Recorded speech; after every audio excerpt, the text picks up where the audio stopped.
The jungle, Kintargo, Kovlar. Everywhere the Triad has popped up, they have fallen. They won't win. You're right. They'll never win. We've given them no quarter, forced them back into hiding at each turn, back into their holes. Where do they hide now? Along the golden road. Coin me and show their safety in items in time. No amount of gold will protect them from us. Us. Together. Beating death, breaking curses, and always finding our way. We'll find them. And then they'll know it's over. So run. Run all you like. There is no fortress, no keep that will protect you. No army or force that will stop us. No matter how long it takes, we will find you. And we will destroy you. We are the unforgotten. We are eternal.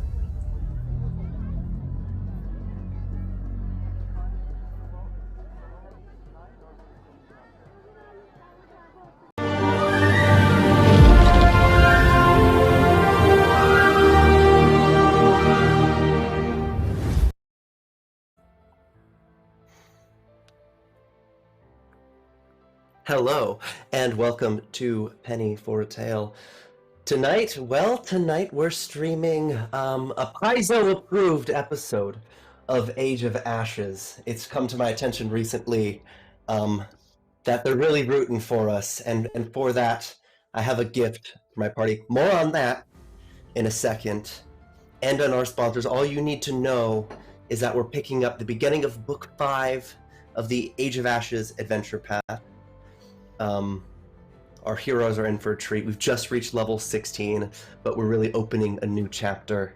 So get situated. I want to introduce my cast before the sponsors. Tell us about what you've been getting into back at the Citadel. Starting with our boy Salix. Daniel, go ahead.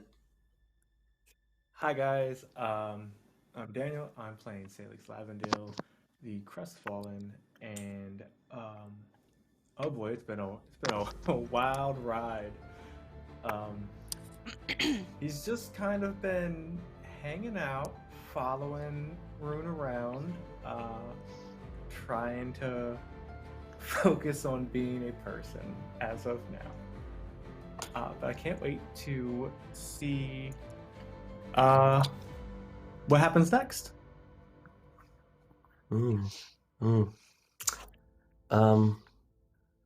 Jen.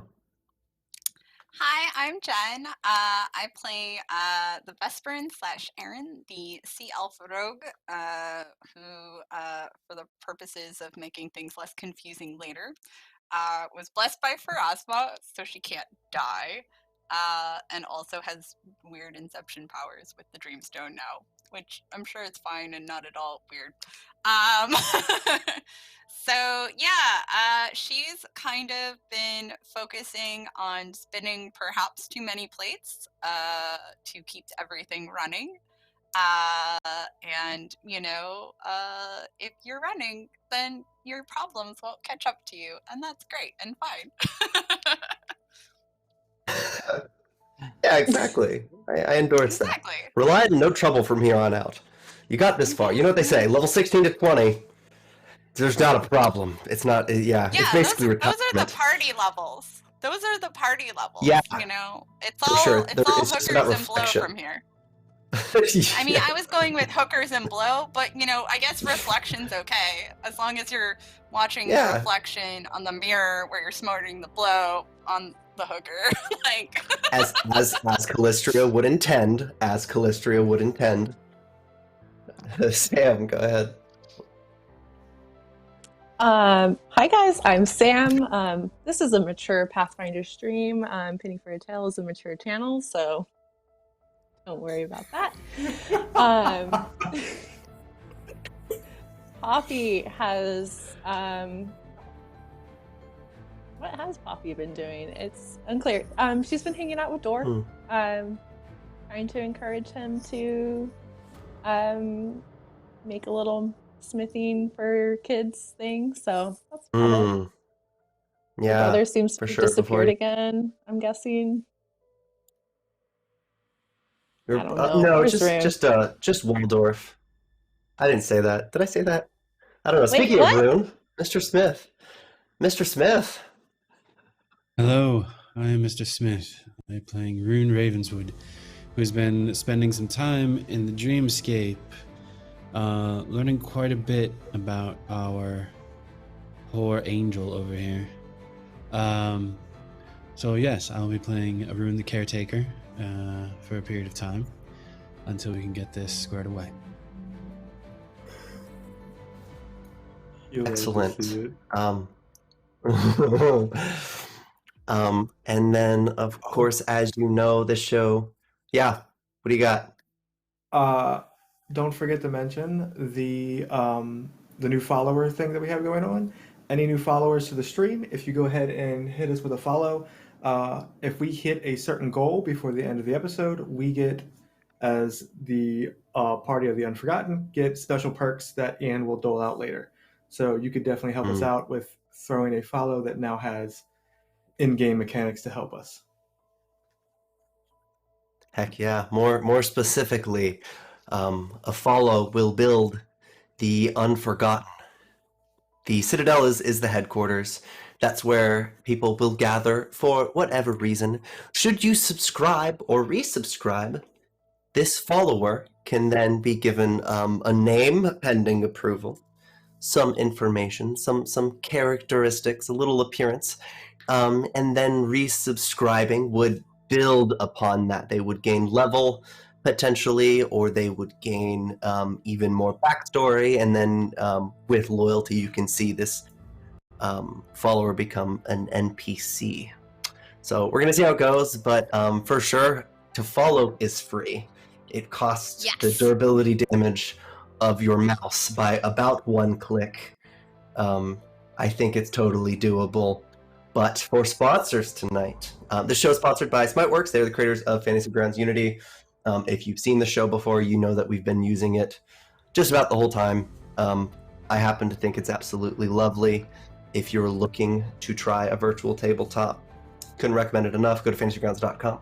We're also sponsored by The Only Sheet, which is a fantastic Excel-based character management and party planning tool. If you're interested in that and you have Excel, it is very inexpensive and highly automated and sophisticated. Go to theonlysheet.com to check it out. And then our music tonight is by Michael Gelfi and Rock Narden. You can find links to both of their YouTube and Spotify accounts in the show notes. And then our maps tonight are provided by Che and Piku, as well as Seafoot Games on Patreon. You can find links to both theirs in the show notes. But let's get into tonight's game. We have a scene unfolding between Dear Wizard, the Vesperin, and Salix. Which one of you wants to paint this picture?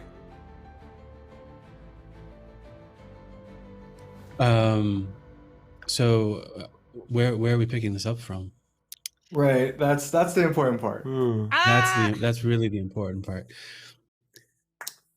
So towards the end, for the viewers at home, Rune Ravenswood, the Vesperin, had taken Salix Lavendale into Rune's magnificent mansion, which is essentially a replication of his old family home.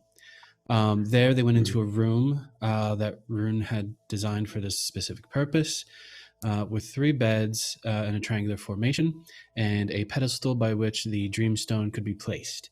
The Dreamstone would allow the 3 of them to enter into a lucid, dreamlike state and traverse, in this particular instance, Salix Lavendale's dreams to see what the fuck is going on in his head. Needless to say, it was dark, it was creepy. Salix was a whimpering fool.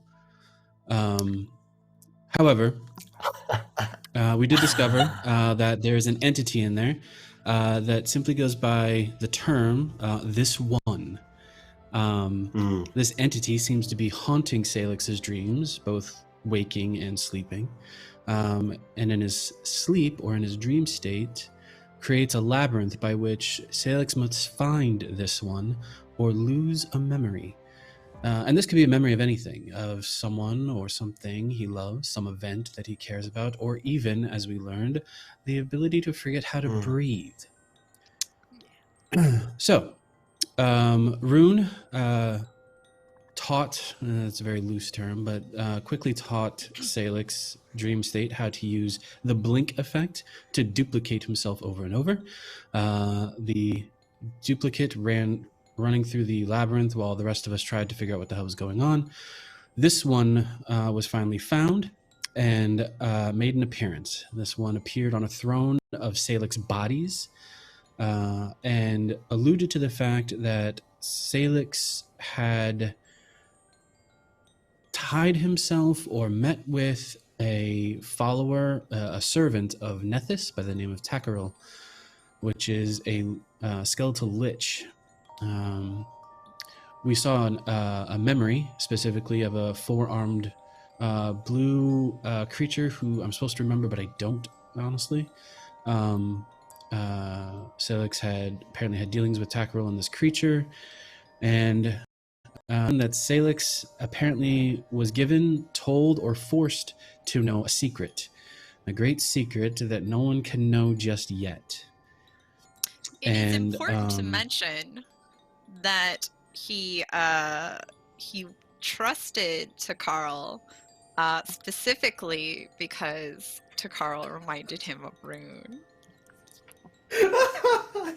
Let me just throw that jab in there real was quick. Specifically stated by this one. Right. It's an important detail that someone was just glossing over. Yeah, quite interesting to think about those parallels. So V and Rune were informed that should they poke at this memory, this secret, which was represented by a door, that not only would Salix die, but there were other more drastic repercussions that would occur as well. This essentially put Rune and the Vesperin in a rather precarious situation because they didn't necessarily want their ally to die, and given the fact that a servant of Nethys was involved, it made it very concerning. So we left the dream state with this one informing us that Salix was choking on his own blood. Yeah, because he had exploded Salix that we had gone with in front of us, right, and showered. My apologies. Just like it was Will. Kind of an important piece. It was also an important detail. My apologies. So the scene will start with Rune awakening in the room, and Aaron. Yeah. So if we're starting there, Aaron is basically sitting astride Salix, just doing a series of compressions on his chest to get him to breathe again and free up those airways. And she's it's interesting because it's one of those things where, like, you know, she's just sort of she has like tears streaming down her face, and like you can see that Salix's collar is stained with them. But it's like her body knows the routine and the rhythm and is just operating mechanically. As you know, she just keeps saying over and over, "You bastard, you have no right, no fucking right." And just keeps going as she tilts that head back and breathes air into his lungs again. And she waits for a second again as those tears just keep silently streaming down. You have no fucking right to judge me. Not when you do this. Not when you're like this. She begins compressing on his chest again. You have no fucking right to die on me either. I haven't given you permission yet, you fucking bastard!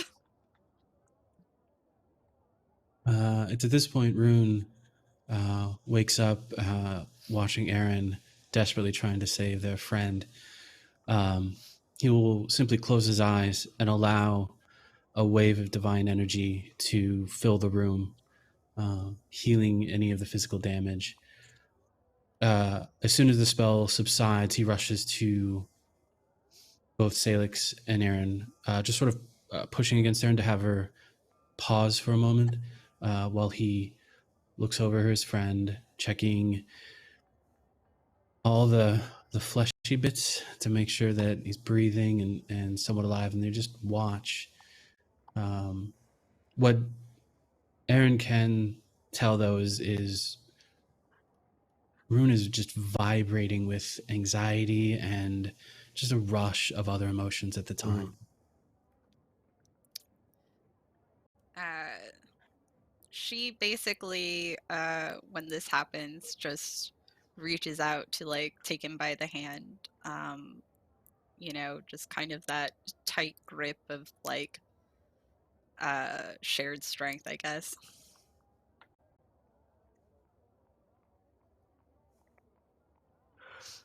And then Salix lurches, his chest convulses as he coughs, blood spraying out, and a mist kind of coats everything in his direct path. He kind of wide-eyed looks around, fervently searching for something in particular before his eyes settled on Rune, and relaxes at the sight, recognition filling his eyes. He just kind of falls against the pillow and he did we win? Not quite, my friend, but we have more details than we did before. So Vesperin, as he wakes up, would very quickly just take her hand from Rune's and scrub the tears out of her eyes and stuff. And she kind of just reaches down to like push a lock of hair from Salix's face, like obviously again out of habit. But when she sees where he's looking and all of that, she just very abruptly gets up and turns around and kind of just does like a stretch before finally turning back to face them, and she's just wearing a simple smile on her face and looks at Salix and says, you did really well. Oh, you did. But it'll take some time to gather more details. Rune just sort of breathes a little easier, knowing that everything's kind of getting back to the new normal for the most part. But he looks back to Salix. For now, just rest a bit. Go down, have some tea. Should be a bowl of chicken soup waiting for you as well. And the door just sort of opens up on its own. So Salix pushes himself off the bed, nodding as he walks out the door. He stops in front of Aaron briefly, and he wraps her in a hug. And he just kind of whispers in a low voice, "Thank you, Your Majesty. Your help was invaluable." She would like her body stiffens as he hugs her before she just finally relaxes and returns the hug. My friends call me Aaron. But as he leaves, she looks back at Rune. Are you doing okay, wizard?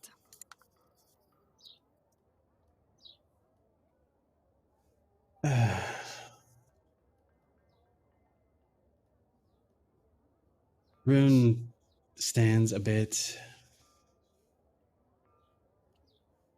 The room just ripples and actually shifts as Aaron can feel a presence of Rune that she's felt before.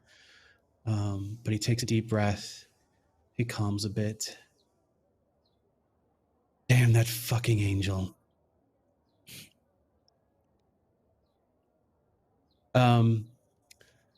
So the rest of this back and forth between Aaron and Rune is discussing what little bit we learned in so much as this one appears to be a fracture of our dear angel Salix, the cold, calculating protector that is intended to protect Salix from the secret as much as anyone else.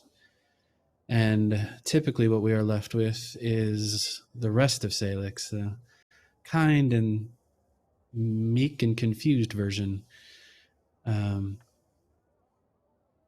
But the Vesperin and Rune agree that getting to Katapesh is the next step in our little journey, and that while the Vesperin attempts to work their magic using the reputation they've built over the last, I don't know, maybe year or so, plus minus, Rune will do his best to keep Salix on point and not necessarily muck things up.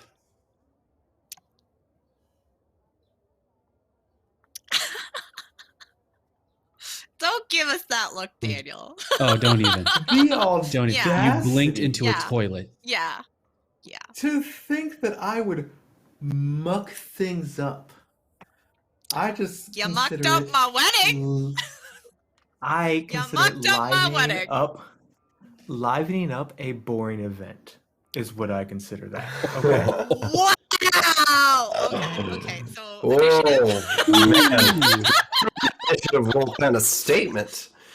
Yeah. Woof. Yeah. Woof. Yeah. Ugh. All right. So hey, Dang. Callistria, I've been a very good girl. Please smite my terrible ex-boyfriend. And with that She can get merriment. Oh man. I'm sure the gods would just love calls coming from the Citadel. It must be an absolute treat. Oh yeah. They got the red line. Didn't we block that already? Yeah. That one's just yeah. Oh Yeah, man. after So about on this two, night, they decided to say F that crew. yeah. Yep. That's about it. We're just gonna forget those unforgotten. Oh yeah, you wish. Wouldn't ruin that at this time, but It would help, yeah, just a little bit. yeah. On this late Lamashan night, Rune, it sounds like you and the Vesperin have a lot of catching up to do, and planning. Surely in the morning you would have every reason to return to Alcetta's ring below the Citadel and explore what's on the other side. Vesperin would have some things to explain to you about the urgency of these matters. But before I get to that, I want to press something urgent, because Poppy doesn't seem to be as patient waiting in the morning. You're seeking Waldorf, is that correct? You're looking to speak with him about what he's been building. Well, in the Citadel, you know where his room is. Is he in the Citadel, or is he at his cottage? Last report, he was at the Citadel, actually. Okay. Interestingly enough. Poppy is essentially just like in this darkened hallway, like wringing her hands, walking back and forth in front of Waldorf's door, um, as though trying to like gain the courage to knock on it. She knows that it's late and that this isn't the most proper thing to be doing. But she'll pause, and before she can convince herself to walk away, she'll knock on the door. There's a skitter, a shuffle, but no answer. Something's in there. She'll knock again. Waldor? Are you okay in there? No answer. Silence, but you did hear something. I'm gonna come in. I hope that you're decent. As you enter, you don't see him in his room. Yet you see his equipment, planning, blueprints, schematics. He's been hard at work. He's planning something quite sizable, doable, given the tools that he now has, but he isn't here. You can make a perception check, though. You're a ranger, which makes you a tracker, a hunter. Things can't just get by you like that. You heard something. And the room's quite dark.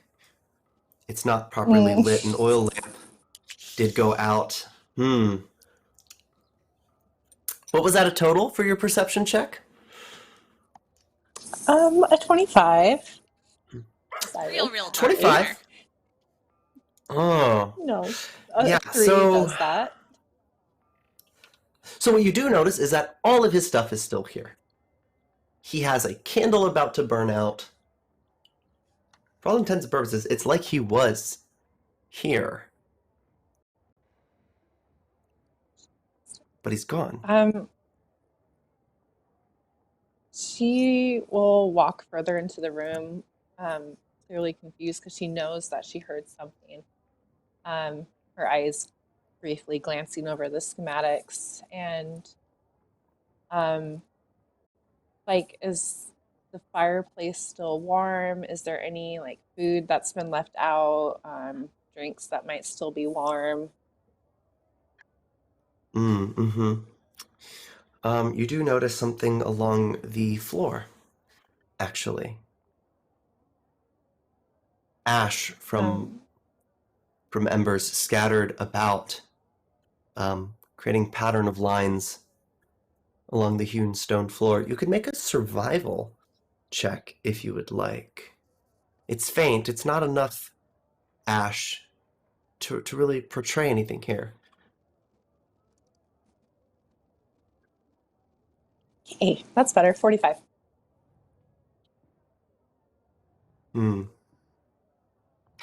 It's kind of interesting. You look, and peering just under the bed, you notice it appears to be tracks leading to under the bed frame. But as you peer under, you hear a scurry. Something runs out the door and down along the hall, eluding you. But that check will allow you to track this this small creature, if you so wish. Yeah, I mean, it runs by her. She will immediately turn and chase it. Yeah. Well, you're always just about 1 or 2 turns away from seeing this elusive creature, but a skilled ranger such as yourself, I mean, you trained in Corvosa. You're among the best. You know where it's going, and it leads you down a set of stairs into Alcetta's ring. both flights. It actually takes you through the courtyard. You can see the moonlight on this chilly, late Lamachan night. I'm going to ask Rune, are you in Alcetta's ring right about this time?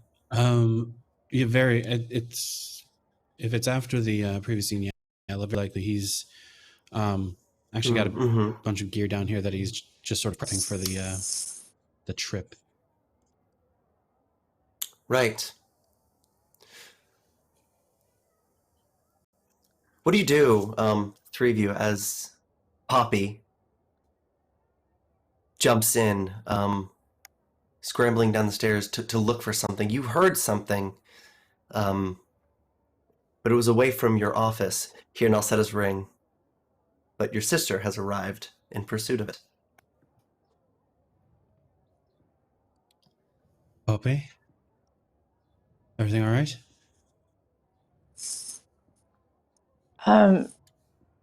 Poppy looks a little bit frantic and focused, not even glancing up at Rune. She just kind of continues forward before like crouching down to see if she can find more tracks to see where this thing has gone. Yeah. She'll like call over her shoulder, something's in here. Something just came.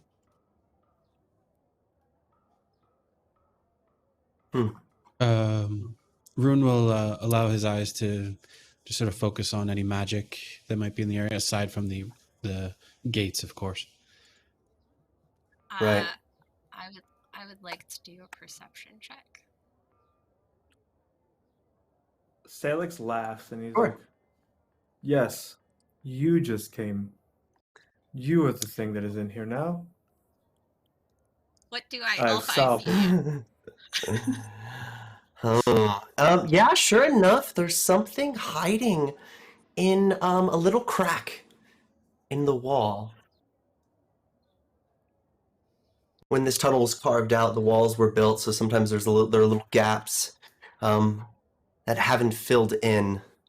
You were far away enough that you only heard it, you didn't see it, but it's sure enough, it scurried in something of a state of panic.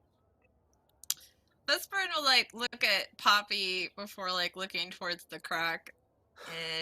Is it hostile? Is it what? Hostile.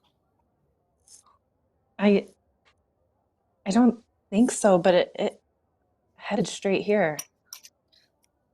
All right. So she would sort of like go towards the crack and kind of like very like in the way that like rogues can do by just being sneaky and stealthy. Yeah. Just, you know, again, at this point her steps like don't make a sound. She doesn't have a smell anymore. Like she just kind of like, if you guys like weren't looking at her, like she might as well not even be there. So she like just sort of walks over and creeps in there and like gets a look. And if I can, I would like to grab it.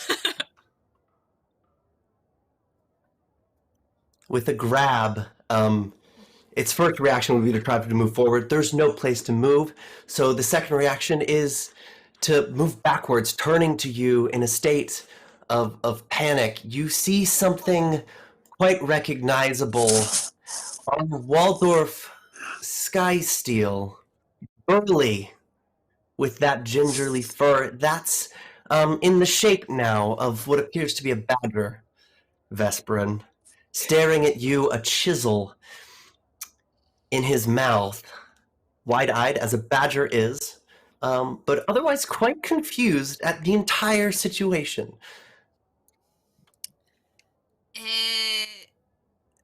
Do we call him Wadger now? Small door. Yeah, it's anybody's guess. Badger Really? steel. I don't know who put that there, but so like Vesperin would like has the badger by the scruff of the neck or whatever, and then awkwardly turns to face Poppy. I found dwarf, but that dwarf? Salix is laughing. I'm pretty sure this is illegal in like 10 different countries. wait. You love Hang a on. I have a badger. fizz rep. Yes. Yes. So that is small dwarf badger steel for you. I on a completely like off-board point, I am all about playing in an anthropomorphized world where we are all animals. Oh my god. That becomes the April Fool's episode. So, like straight mouse guard material right there. Yeah. What could Poppy happen? will stride forward and like reach out to small dwarf badger steel. Like, why? I thought his transformations were over. Oh, the mysterious ways of magic. They know no bounds. I have absolutely no answers for this. Asshole. The one time I need you to have Badger? answers. Badger? So is there another world where we are all badgers? Or is it just dwarf that becomes a badger? Because I would like to become something cool, like a cat, or maybe some sort of bird. I am just saying. I don't know if I'd want to be a Perhaps a badger. peregrine? No offense, Waldorf. You are a very lovely badger. That doesn't look like a comfortable way to hold him. Can I take him? Okay.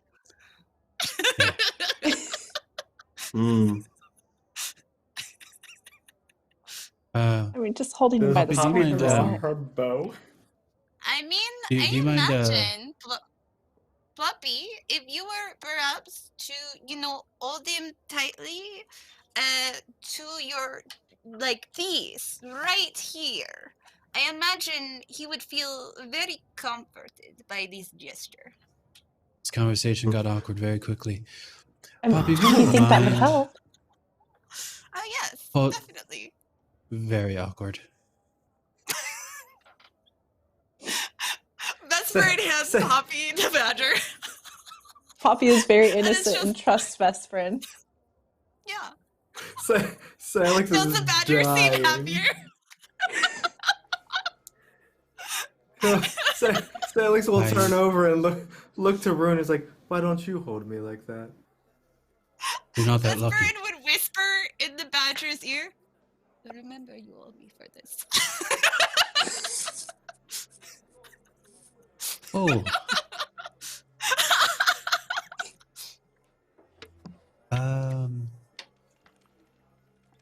Right That then. chisel Rune will does, just go back to gathering up his gear. Yeah. He's like, fuck this. So the chisel in the mouth of the badger is still letting out that weird resonance, that hum, that ache, that calling. Poppy, If do you mind Poppy's taking care of the holding- key for us? Yeah, the chisel. So try and take it out of his mouth. Yeah. Or do you mind? I'm sorry. There's a bit of a hiss, involuntary, sort of impulsive. Rude. Make a religion check if you'd like about what's going on. If you'd be so inclined, but I would like to point out that it is a seems like strong damn badger.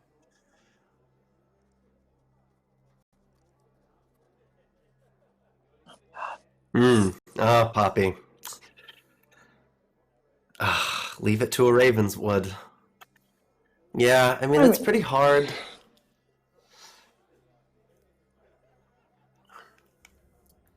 What I'll tell you, You're the learned type. You're pretty smart. Well, it turns out that the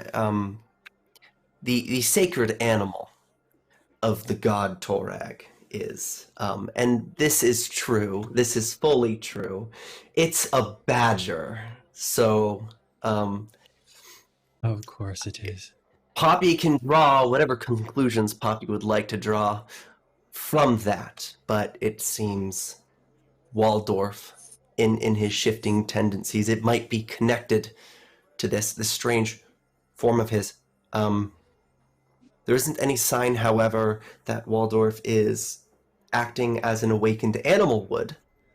Rather, this is about as much a badger as you've seen one, save for the iconic red in his fur.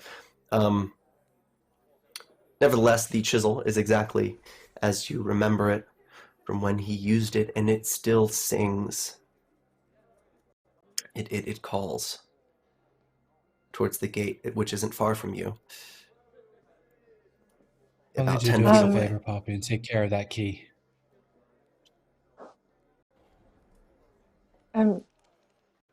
It wants to go to the gate. Right.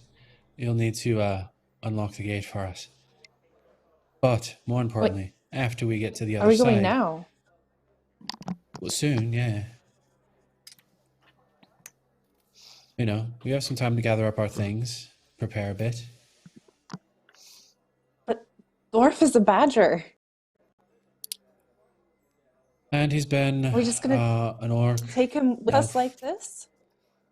He is a bit I mean- more transportable in this state. Yeah. Salix turns over a bag and just empties it all out, and then just holds it open to Hey, Poppy. You're It's not like, putting him in "He'll a fit bag? perfectly. Perfect. It's breathable." we He have like holds way him better closer. All right, all right. Rune will take out a little monocle and rest it in his eye as sort of extending out from the monocle itself, very similar to perhaps a comic book hero with armor. The image of a I don't want to call it a backpack, but like a satchel or something like a backpack that fits, that seems to be the size of a badger. And it's just A some leather baby straps, carrier, some the cushion. badger. A badger carrier. Yeah, but it's like it's got some nice basics. looking, like one of those Yeah. dog purses. Yeah, you know, it's got some cushioning in there. Yeah. A couple of buckles, and you just see Rune sort of put his hands on either side of this image, as very slowly the air begins to swirl, as from the bottom up, this sort of illusory image that's in front of him begins to form and become a solid, real piece of equipment. And he will hand it over to Poppy. This should be able to carry him for you. Vesperin would take the bag for a second and grab like 1 second. Grab what looks like a vial of like oil from one of her many pockets and just sort of start slathering it all over, the bag. And it just gets absorbed into the material, so like, the material looks a bit more glossy now. And she hands the bag to Poppy, and like there's a difference from like when she got the bag, there was like a little weight to it, and when she hands it, it's like it weighs nothing. And Poppy would notice when she puts the badger in it that the badger also weighs next to nothing. There, Poppy. Poppy, this performance has made Small Dwarf Badgersteel quite worried, and he wiggles a bit in an attempt to escape. I need you to make a check here in this attempt. As a creature. A second, though. He is in a very precarious location. want to escape there. He's still an animal. I think we need a will save from Waldorf or Smaldorf there. I'm just saying. He's not awakened. Oh my god! He's not an awakened animal. Okay, No. that's fine. He, by all measures, he won't remember any of this. And boy, do I envy that dwarf for that. But nevertheless, it's quite easy to wrangle up a badger. You should have no issue with it. And that little baby I'm carried just boot. I wondering. mean, that's a great place to be. She does have the feet bonded animal. I'm wondering if she like. Oh my her God! companion. You're gonna bond with Dwarf as a badger, and then Oh. the Oh, repercussions from this will That echo is- outwards forever. That is nothing shy of adorable. That's great. I love this. Makes me want to vomit.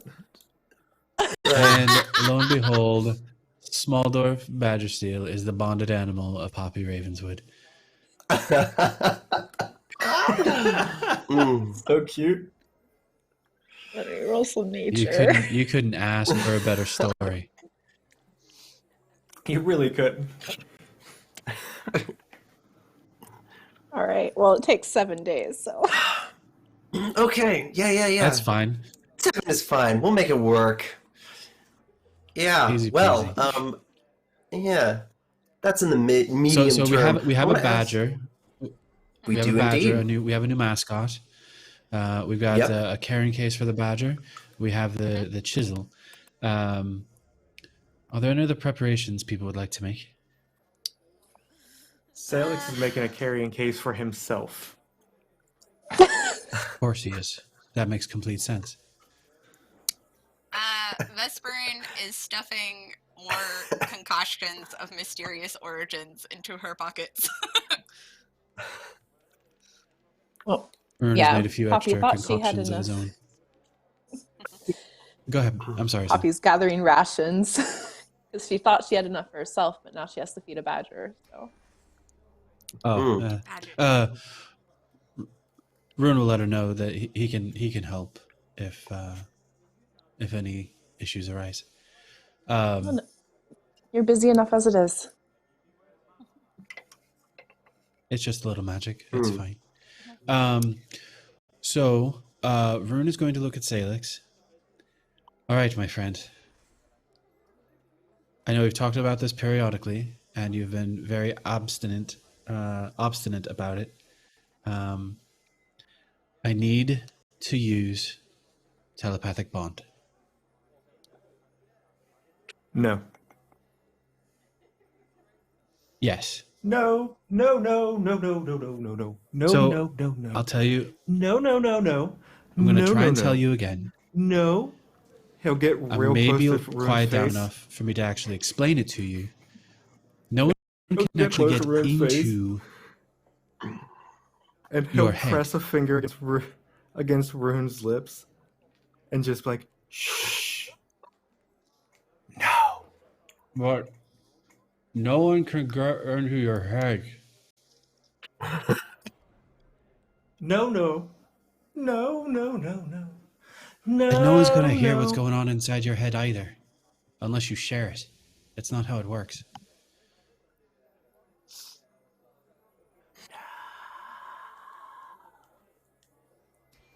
Okay.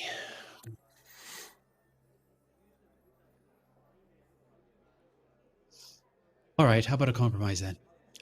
I am going to have Mirakai just stay on your shoulder all the time. Mirakai I want will ensure Corvus. that you, Corvus, will stay on your shoulder the entire time. Deal. And Corvus will make sure that we are in communication with you. How's that? Deal. Fuck's sake. Thank you. And very quickly, Rune will. I'm sorry. Reverse that part. He'll then look at everyone else. Let me know when we're ready to leave. I'll make sure that we're all telepathically bonded. So yeah, just let me know when you're ready. Hmm. I wonder if badgers have thoughts. Hmm. That's a great question. I can find out if you like. Can't you just fucking speak to animals? That just seems like something that would be incredibly easy for any sort of basic spellcaster person to do. No? I mean, I don't Well, know. it really depends on. It If I depends on if had they fucking decided to magic, learn I would have that spell. so many spies. You Well, know how many so rats are in a city? so you have to be very careful because just because you can talk to it doesn't mean it's smart enough to understand what you want it to do. So then you educate them. Badger, Dwarf is a very smart badger. I'm not talking about Dwarf, but I appreciate and really key in on the fact that you assumed I was. So your average rat is about as smart as, I don't know, maybe a 1-year-old ish. But you said you can talk to animals, right? So how would you know how smart a rat is? Have you ever talked to one? Maybe. Well, You are just being a bit well, prejudiced. yes, I have. I've talked to ravens. I've talked to rats, and I've talked to a lizard. He used to talk to our What does cows that have back to home say? too. Yeah, but that was it wasn't magical. I really thought they were talking to me. I know you did. That explains so much. I mean, they did have a lot to say, just for what it's worth. Salix is petting Corvus's head just so much. Corvus is He'll just look down purring. at he'll look down at Corvus. It's like, do you condition your feathers? So soft. My feathers are magical. They're always conditioned. Oh my god. I love it.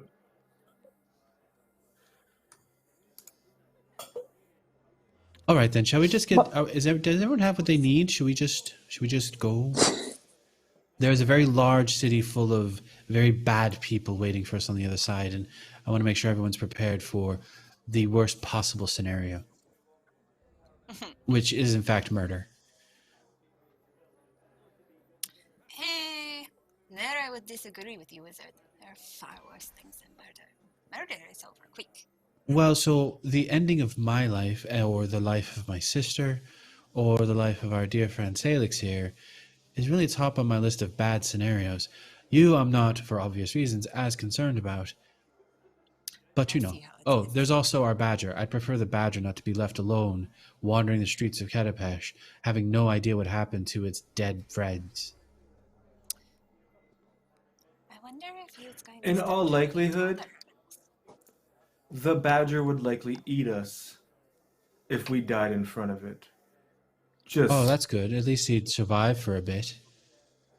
But aren't our badgers at least he wouldn't omnivores? go I thought they hungry. ate vegetables. Animals will eat anything if they're starving. But I don't think that is true. Because, Bad- you know, like Badgers are a Let's deer carnivores. find is... out. So Somebody this is a die. riveting and We'll see educational if conversation, but there is an entire triad of slavers that we just need to murder in some form or fashion, No. whether it's the organization, a particular individual, but they need to go. That is, you bring up an important point, but I'm going to say it is important to mention at this time that Katapash is a city where slavery is legal. And I mean, that's fine. I don't have to like it. And the fact of the yes, matter is the triad's still there and not here. So, as again, riveting as it is, We can learn as we're traveling. I will espouse everyone with everything that's stuck in my head about badgers. No. I was Um. mostly just trying to troll you. That's what I thought. That's what I thought. Yeah. Triad then? I guess so. All right. Just so you can stop badgering us. Touche. Well played. Sorry, That was Well awesome. I've been played. around That was Paw good. for too long. Let's go. Poppy, I thought we were friends. Why would you hurt me like that? Well, sometimes love is pain. But usually I one think you told consents me to that. pain. And then the three people aside from Poppy in the room just stare at each other in abject horror.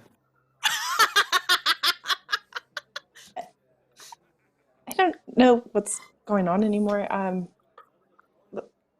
alright. Chisel Oh, gate. Let's Poppy. go. All right. Let's go. That's a good idea. Glad you thought of it. I was just trying to make a pun, and Glad you I guess thought I of shouldn't. You're Won't such be a doing that shit. anymore in this group. Oh, no. Pun away. Pun away. Just be prepared for the ramifications. Yeah, Poppy will go up to the gate with the chisel. Here we go then.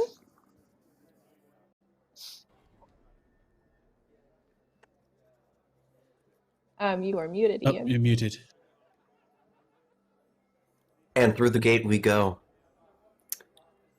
The way station, exactly as you left it, because it's exactly as it's been left for millennia. You are with Waldorf. But otherwise, there's sort of an absence felt. He led you in initially, and now he's here, not present, not awakened, but at the mercy and the protection of the unforgotten.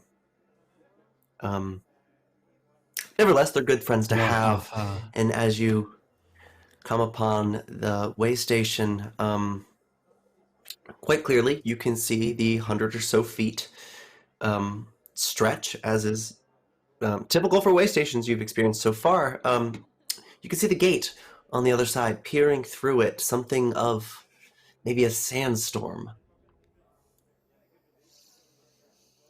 And of course, that pile of sand from the beast you felled. Mm-hmm. Arun is going to send Mirakai off to look down the lower left-hand side of the map, since I don't think we had a chance Yeah, to of actually course. look over there before. And then while Mirakai does that, Arun will once again turn to Salix. All right, we're going to be heading into the desert, Salix. There was a bit of a issue the last time you saw sand that I did not realize was going to happen. So, should we put the mask on?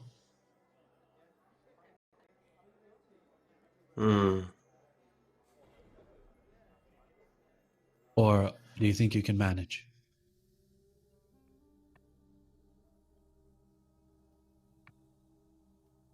He's just staring at the giant pile of sand on the other side of the room at the moment.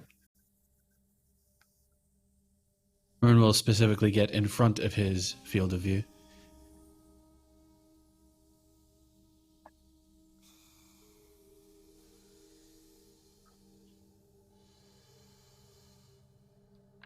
This I don't know what one happens is to you. blind with the mask. As he slowly puts the mask on his face. Right then.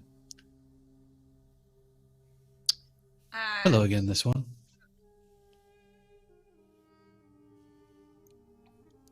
So, Vesperine would sort of be, like, have flanked Salix to his side. And, assuming, like he can't quite see, she would just take his hand and, to help lead him through.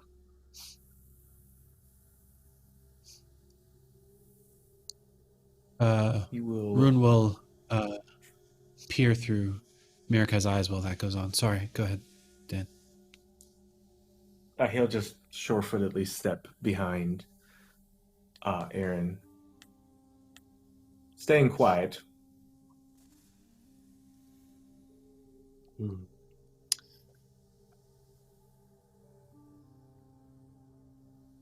we ready then for whatever it is we are to see on the other side?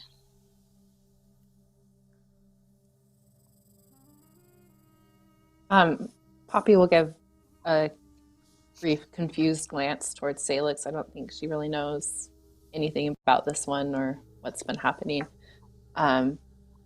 Before, continuing forward through the way station, I guess.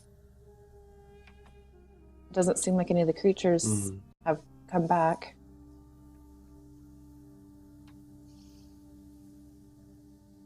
Does Mirka see anything of interest over in the lower room? Yeah, so this like vaguely triangular room that you see, beds, what used to be food and accommodation for elves traveling through Alcetta's ring, alcoves filled with fragments of what were once these shoddy pieces of furniture. Of course, there's the shrine where you pulled the scroll, and then you were informed of, the trapped chamber, the circular chamber, on the left side as you did enter. Aside from the golems that were sent to protect and corrupted by some energy, and of course the sand monster you've defeated, there's really no threat present here. Except, of course, the threat of what lies beyond.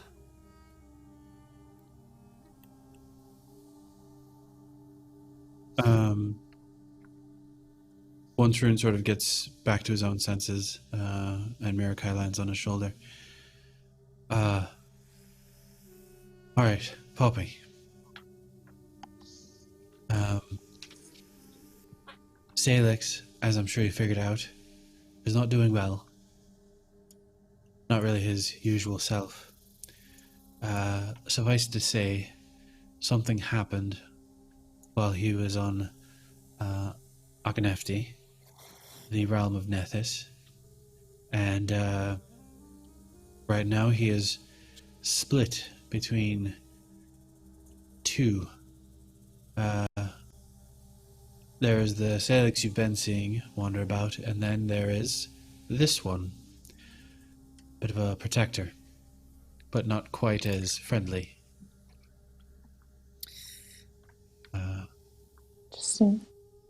Just Rune, thought you should know. don't you follow Nethys? I do, yeah. Can you not pray and ask?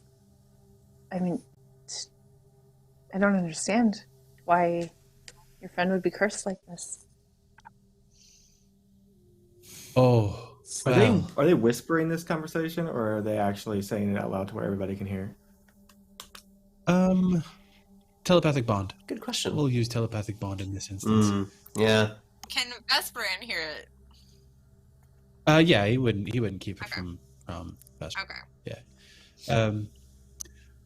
So Nethys is different. Don't get me wrong, his followers receive his blessings and his divine energies, to be sure, but he's not quite as hands-on as some might think. And I mean, to be honest, he's the many-faced god of sorts. All-seeing eye. There's two halves of Nethys, one that wants to destroy everything, and the other which wants to see everything enlightened and grow. So asking him for some help here I don't think is going to do us much good, given what Salix had done.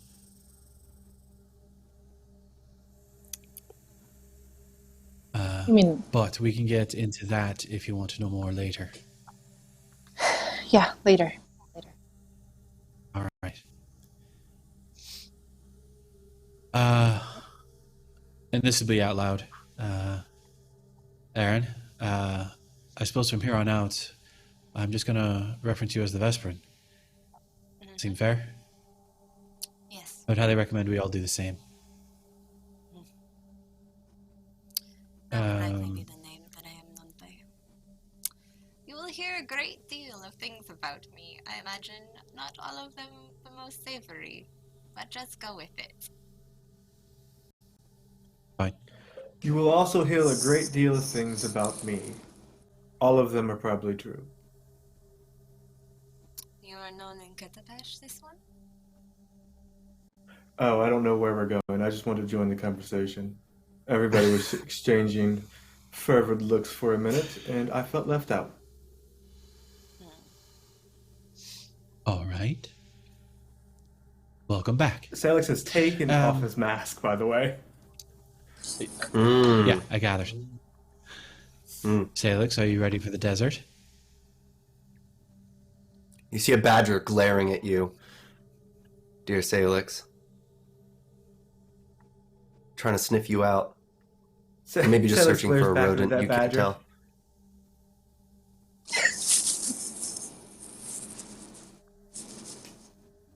That wet Salix, nose you- sniffing. Are you... Salix Winking at a gets badger. close and sniffs him back to... Oh. I hope we're not meant to make a very imposing impression, Vesperin.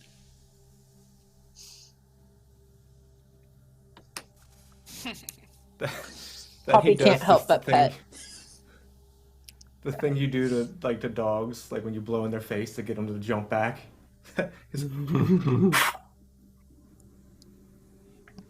And with that sudden jump back, our badger recedes into this carrier of sorts, this makeshift contraption. Now his turtle shell. Oh my. Badgers. I imagine we will have to see. Anything can be spun into something.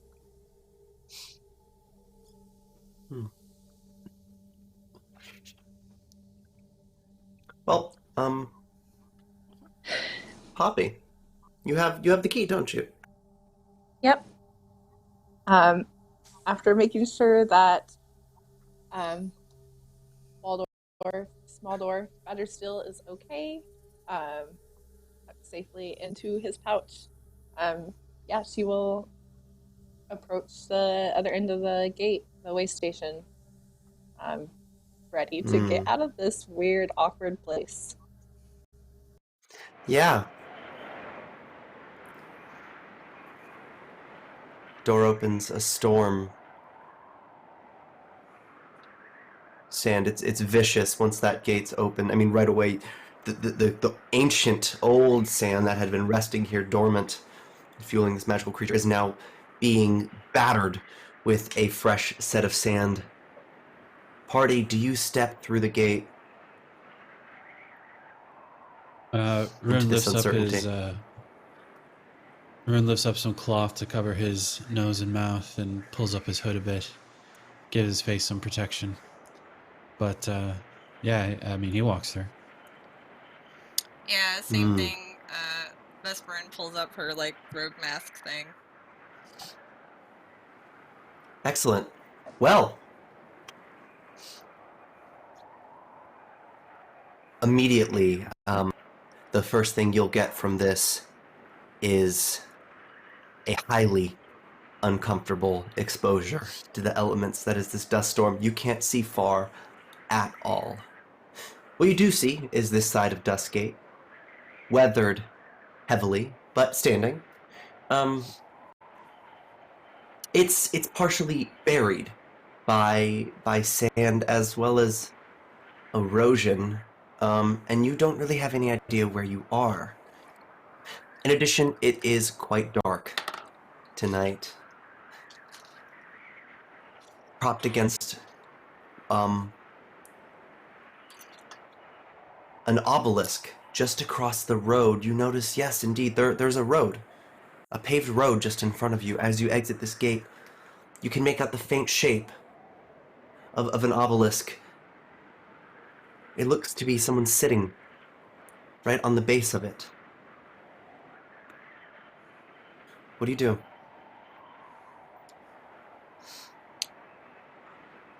Rune will sort of back up to the Vesperin. You got the lead on this one. What are we doing? Might as well go forward, and if he tries to stab us, we stab him first. Fair plan. All right. Is You stabbing really the first could option? talk. Yes, but if he tries to stab us, stab first. Right. Got it.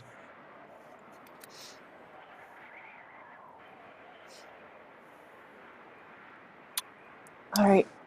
Fantastic. So yeah, Vesperin would go to approach the seated figure, just, trying to appear friendly. Yeah, Catherine, I imagine you're quite friendly to corpses. This is the corpse of a gnome. Nondescript, a bit malnourished. He's propped against the obelisk. His sandblasted remains, wearing ragged and heavy desert clothing. It's already clear you're in a desert, but that really seals the deal. On the side, you'll see a small satchel. Connected to it, a water skin. You could tell there's a ration bag. And then a clip of letters. Yeah, Vesperin's totally rifling through his stuff. Yeah. Rune's just gonna assess to see how long he's been there. Medicine or something. Yeah, that's a great idea. Let's do a medicine check. I'm really glad you recommended that. Because that even passes. Oh, good. You'd estimate that this gnome perished about 2 days ago from damage. Except this is interesting. This is your revelation. I'll message it to you. Let's tell the party.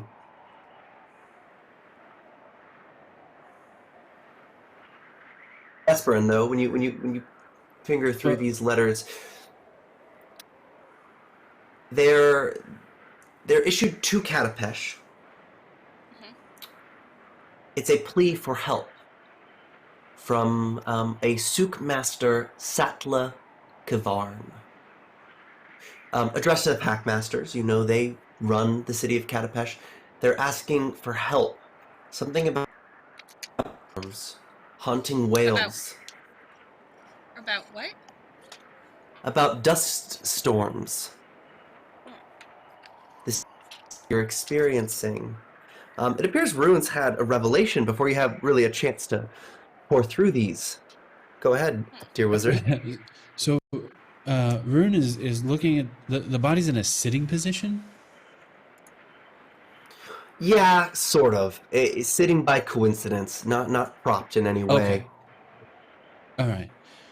And he's looking up and just trying to figure out what would have been his starting point.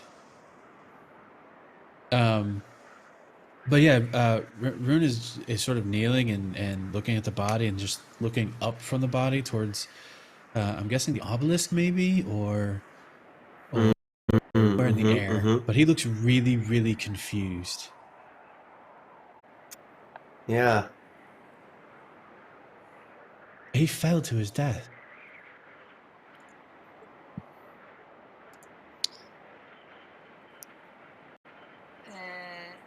Do you know this person? I'm not sure where he fell from.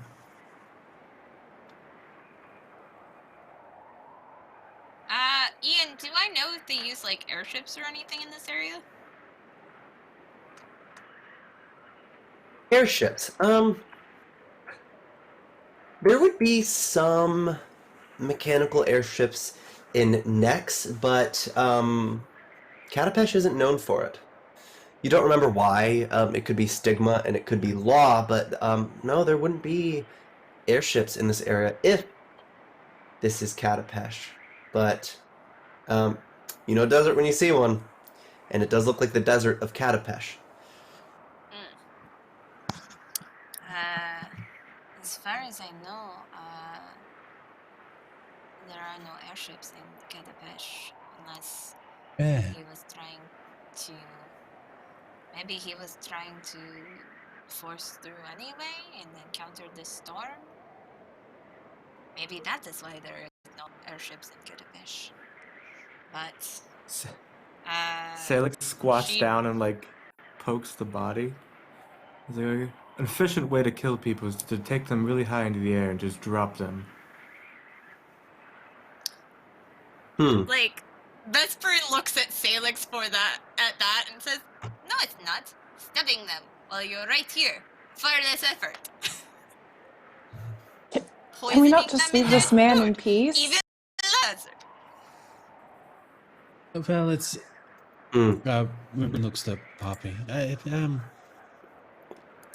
Understanding how this bloke got here can tell us a lot about what the hell's going on. This is only 2 days old at best.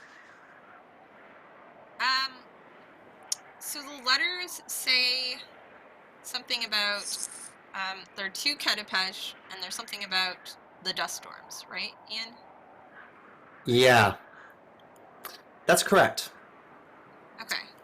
And yeah, as you read it, something about some terror, some blight. Real quick, Rune. While we're out here investigating, do you have a way to protect yourself against these elements? Because it's absolutely a torrent of sand, hitting everyone essentially in a barrage. I will need fortitude saves. Oh no. I mean, if it is. So all he has really is endure elements, but that's really for like extreme hot and cold. In terms of Right. shielding, probably not. All right. Well, you see the roll tracker. I'm going to roll a DC fortitude save for everybody. I've got it automated. Thanks to Roll20. We're going to see how everybody does.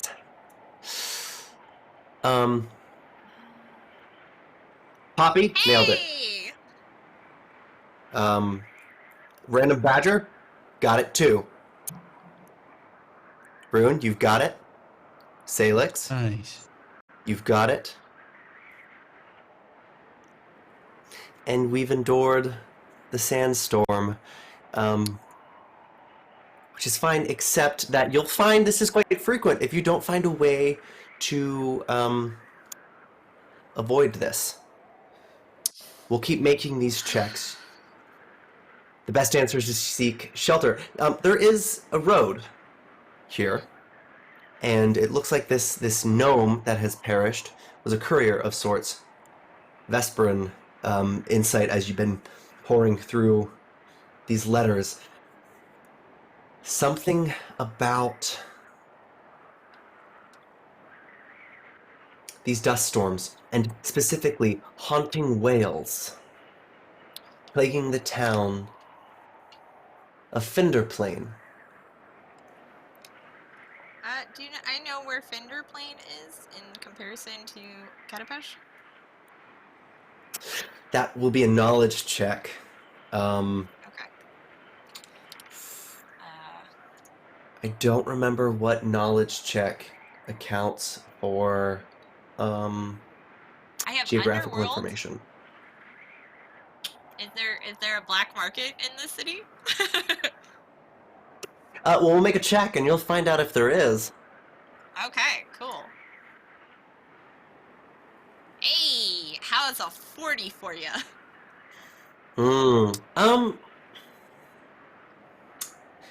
doesn't ring a bell, but you do know it is in the nation of Katapesh. You don't know where it is in relation to the city of the namesake.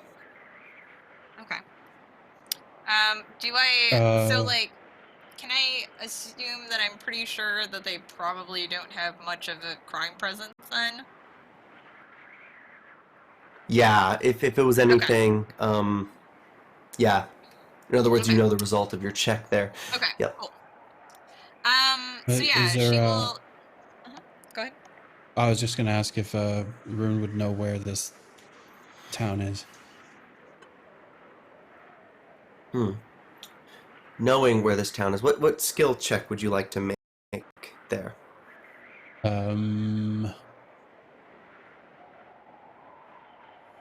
Survival? Are you searching for it right now, or are you trying to remember where it would be? Yeah, remember where it would be from, just general knowledge-y stuff. Yeah. This one's hard to place. Who would like How to far make away a is perception check for me? How far away is Katapesh from where we were?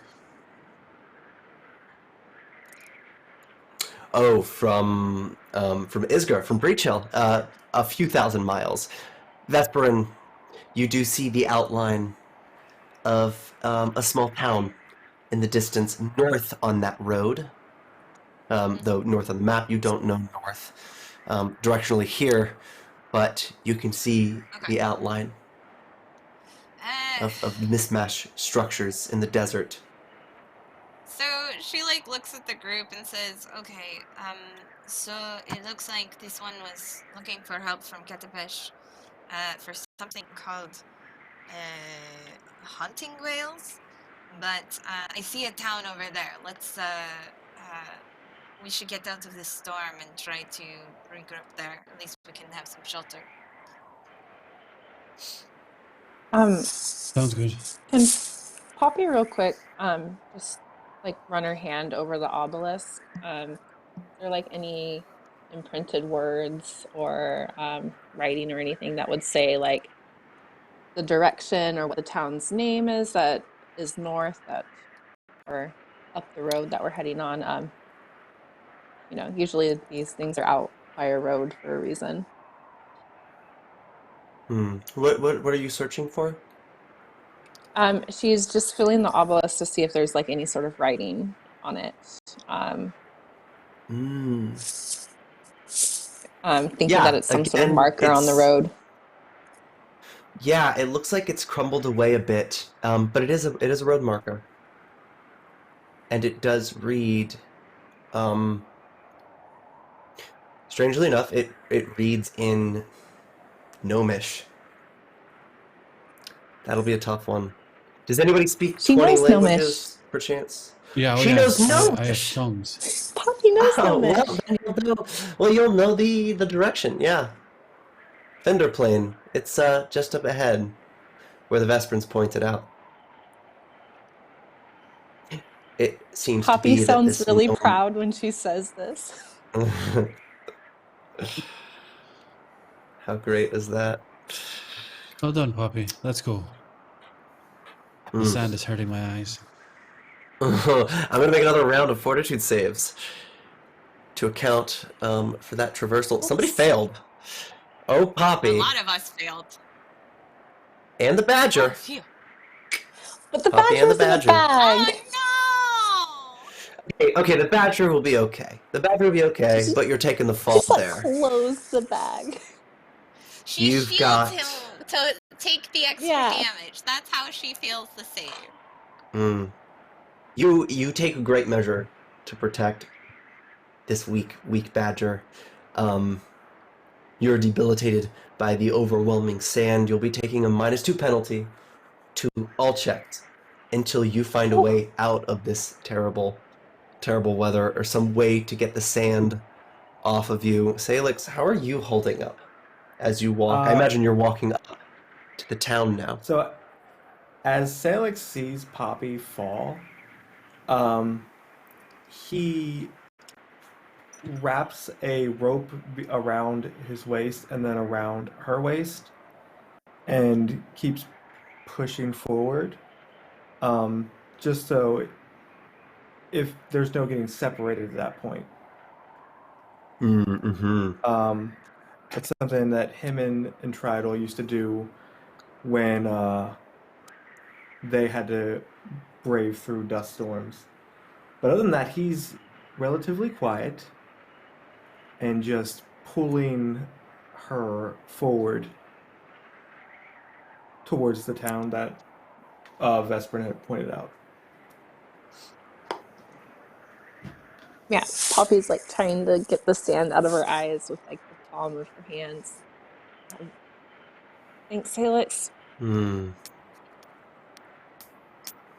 start to make out features of the town. Maybe it serves in the hundreds. It's quite small. It makes sense that you wouldn't recognize it on a map. It doesn't bring anything to mind as you arrive. Of course, you get this mismatch of structures arrayed. It's clearly the best of intentions were put into the architecture, yet it's so whimsical, so unstructured, chaotic in its make. A city built sort of over itself. If this city had a ward of any sort, an abjure would only eschew building codes. It's not protected from any element. However, it just seems to be this strange little desert town. Except you don't see anybody. But go ahead, Vesperin.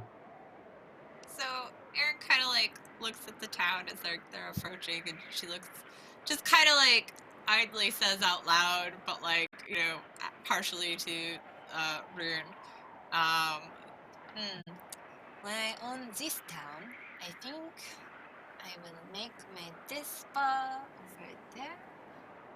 I bet this is something that would have. There are so many treatments one can do with sand for exfoliation and clearing of the pores.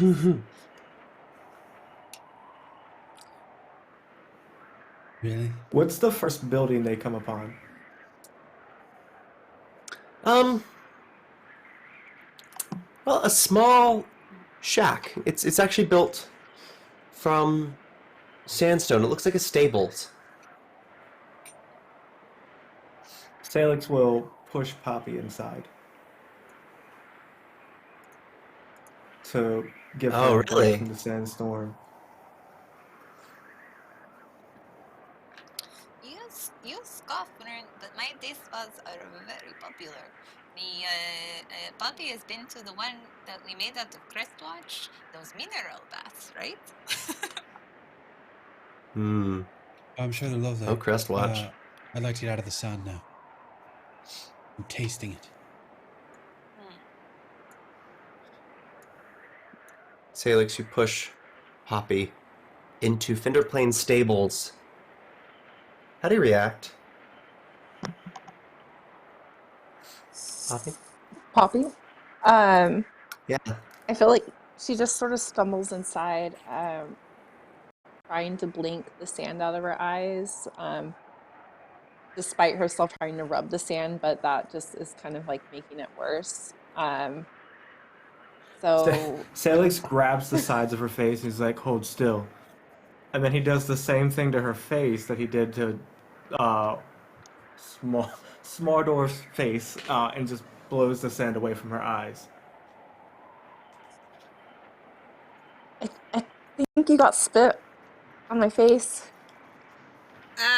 It's better than having sand in your eye. Poppy, hold still for a second, okay? I have she has like a I think little Salix bottle got of most of it. Are your eyes still bothering you?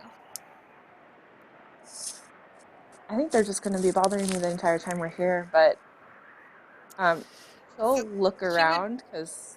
Go ahead. She would put like a little like bottle in her hand, and it's basically like, explain it's like saline solution. So if her eyes get gunky, she can just flush it out. Perfect. Eye drops. I hate those. Hmm.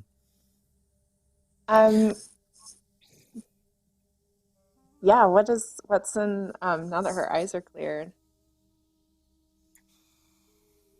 Yeah, what do we all Oh, see? well, it's interesting. Yeah, as you were clearing your eyes, I mean, this is quite a mundane little spot. Horses would be sold here. Off in the other room, you're really just in a sort of reception area, but you hear a howl off in the distance. It's hard to describe. It's a strange sound, and screams in the town, off and away in the distance. Those would probably be those hunting whales. Hmm. We should probably go back out and help. Well, how much further was the city, did it seem like from this stable? How much further from the city? Hmm. Like, You're how much really further did arriving it in look like? town. Okay. So, I Yeah, mean, it's not like the this is stable's the edge of still like a town. little bit away. Um, yeah, no, you're right about where town starts, as a matter of fact. But the other problem is once you go back out there, Poppy, it's going to be a struggle. You might not see well. Is there anything Are in the stable we can use? Well, Poppy's wondering if there's like Um, horses or something in here. you you hear Is there like frightened a chair animals or in the something back. around? Yeah, there is. Yeah, because this is a reception area. This is where horses would be purchased, traded. Some livestock, actually. But a chair, indeed. Salix rather roughly just kind of pushes Poppy in the chest, knocking her into a chair. And he'll look at her and you rest. This is not a request.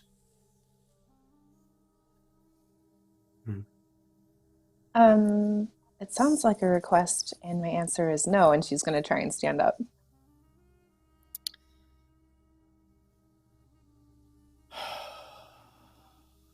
I have an idea if you would just let me continue on. Right. Well, you can keep progressing with your idea as you sit and take a breath. Because if you try to put your stamina against that sandstorm, we'll be burying another body. Salix. So sit and rest. We'll all rest with you. Happy knows a lot about the wilderness and different types of terrain. She has studied in them. I am of the mind that if she has an idea on how to ply her trade, she will find something within the building that will help us. She can take a breath if she's walking around. There's no sand in here.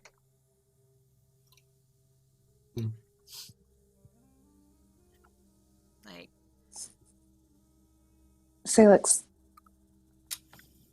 I don't know. Just let me try something. I'm not going to go outside right now.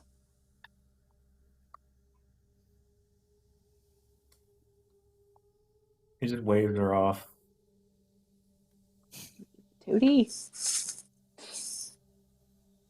Yeah, I mean, so she's going to like move towards the back of the building, like where she had heard sounds previously.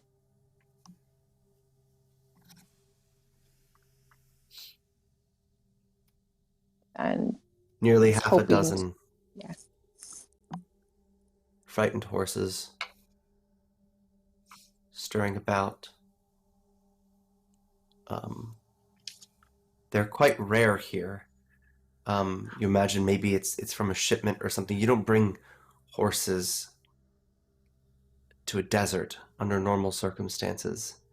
In fact, this is probably something of a novelty to travel with horses. It would take magic to keep them alive. Camels are the animal of choice, but there aren't any camels here. One does catch your eye, though. It's calm, sort of just staring at you. What do you do? Poppy will very slowly approach this horse, sort of her hand outstretched to like place a hand on its snout, just like very softly, like brushing her hand over it. She's actually looking around to see if there's any sort of cashel. It's a thing that goes over horses' eyes to protect them from the elements. Usually used like in areas where there's dust storms or that sort of thing. Yeah, sure enough, She's there are assuming plenty. these. Yeah. She's That's a assuming great these horses call. are trained to travel in this sort of weather. Yeah. Yeah. Yeah, sure enough, you find them. They seem to know, at least in a sense, what they are, and they're willing to be given them. So Poppy will sort of lean forward and rest her forehead against the horse, looking in one of its like large eyes. It's just going to be me and you going out there, okay? I know you're probably a little scared, but don't worry, I'm a friend. And she's just sort of like whispering calming words to this horse as she places this cashel up over its ears and like snugly secures it against it so that its eyes would be covered.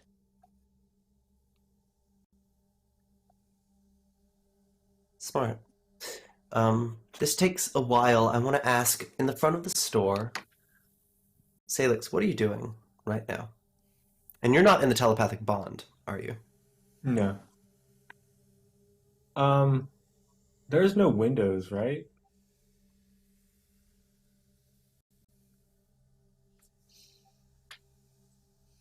No. There isn't. Some sand is getting through. It's a large doorway. And then there are actually two windows in the front where the stone is pulled from. And there are actually some holes in the top and bottom for air circulation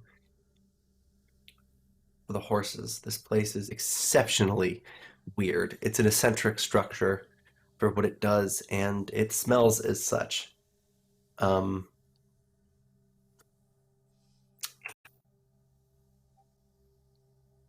Alex is he's Around. standing there, petting Corvus. Lovely. Vesperin,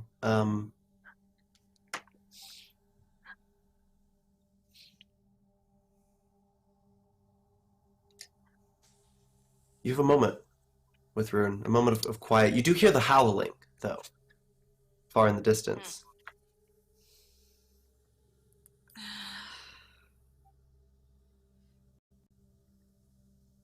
We have 37 days until the council comes together. That is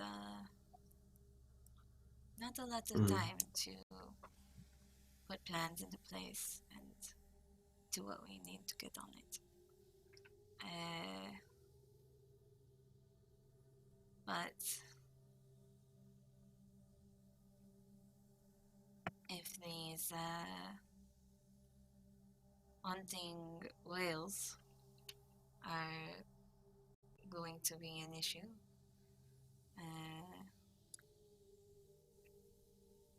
I wonder if it would be even safe to attempt to rush out to Ketapesh immediately. I see those letters. She'd hand him over. Rune will take a moment to sort of skim through them. It seemed like this place was requesting, or just make sure you understand, sorry. This town seemed to be requesting help from Ketapesh concerning these haunting whales. Is that about right? Yeah. It seems But to be a nothing new in there. phenomenon. Is there anything in there on what they do, or like how they work? I guess I don't know. Like how often, like they come at night, or something like that. Yeah. Nothing. They've been a constant for Fender Plain. And allegedly people are being harmed now, which is their sign to seek help from Katapesh. But how well do you know the chessboard of Ketapesh? Ian? Well, Katapesh cares about one thing. And I think you know what that one thing is. Is it dollar bills, This y'all? town was... Yeah, it's dollar bills, y'all. If this town is poor, and you've not heard of it, it's not likely Katapesh would care. However, even if they did care, it looks like the messenger only made it about 1,500 feet outside of town before mysteriously dying.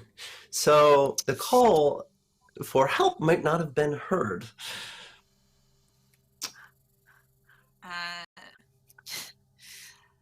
Ketapesh is a town where the board is bought and sold like any other commodity.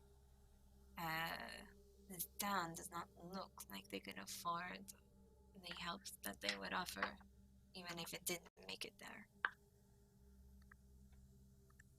Looking at the letters, do they imply any sort of weight this town may have had towards Ketapesh?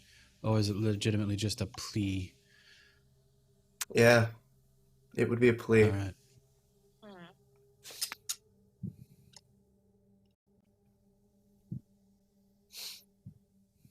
Well, it would seem this place is being haunted by sand spirits of some sort that are lifting people up and dropping them to their death. Now the question is, did these sand spirits know that this town was looking for help and specifically targeted the messenger? Or was he a victim of happenstance? That would imply that they're either mindless undead, murdering to murder, because undead do that, or they're very specific creatures that have targeted this place for one reason or another. From across Rune's knowledge of arcane, occult, nature, and religion, has he heard about any sort of sand spirit creature that would use a sandstorm specifically? What kind of check, now that we're thinking of it? Vesperin would also ask Rune if she could send one of the birds out to, assuming it wouldn't just get pelted to death. They would just be pelted. Okay, gotcha. I think I want to make you guess. Actually, there's a great chance you'll get it if you guess the right knowledge check to use. But I want Rune to guess here. You're pretty astute. It's either occult or religion. And fun fact, Ian, none of it really matters because of unified theory. So I'm going to roll arcane, whatever it is. However, Yeah, roll me arcane. All right. I don't like that sound. Oh, look at that. Whoa! Look at the All big right, brain so- on our wizard. All right. I've Damn. got one trick. All right. This is my He's a How do you one trick. trick. This is my pony. Do you have like a Speaking of ponies. 2XL hood to put over that big brain? Like, is that how that works? It's an extra dimensional space in there. Hey. It's bigger on the other side. Well, you hear that howl Well, again, that's right? big Right in the turn. perfect timing. But it doesn't matter. You see, your sister. You might be a one-trick pony, but seems Poppy's got a pony of her own. All to Let me her describe what this creature looks like. You're climbing out on this tall ceiling, headed out to the front of these stables. Oh, yeah. I mean, Poppy's pulling the horse out by the reins, just sort of leading it towards the front of the shop where everyone else is at. Its face is completely covered by this gray-black cashel that has covered its eyes and ears. But the rest of its body, it stands about 15 hands tall. Just this large horse, not meant for war, but definitely for speed and riding. It's this deep chestnut color, an old bay horse. One would kind of recognize it as looking slightly similar to the one that they had growing up on the farm. That's kind of the reason she chose it, is because it seemed very familiar. But yeah, its body is this red-brown color, and it's kind of got this edging, like almost like fox-like, where its tail and ears, its mane are all black, kind of speckled with these white markings. It's absolutely gorgeous creature, just like you could see every time it twitches, like its muscles just sort of rippling through the horse with like this power. But Poppy's just got this smile on her face as she approaches the group again. I've We've got a way to get through the found yourself a storm. new friend. Yeah. And she'll like pat the horse. Doesn't have a name though.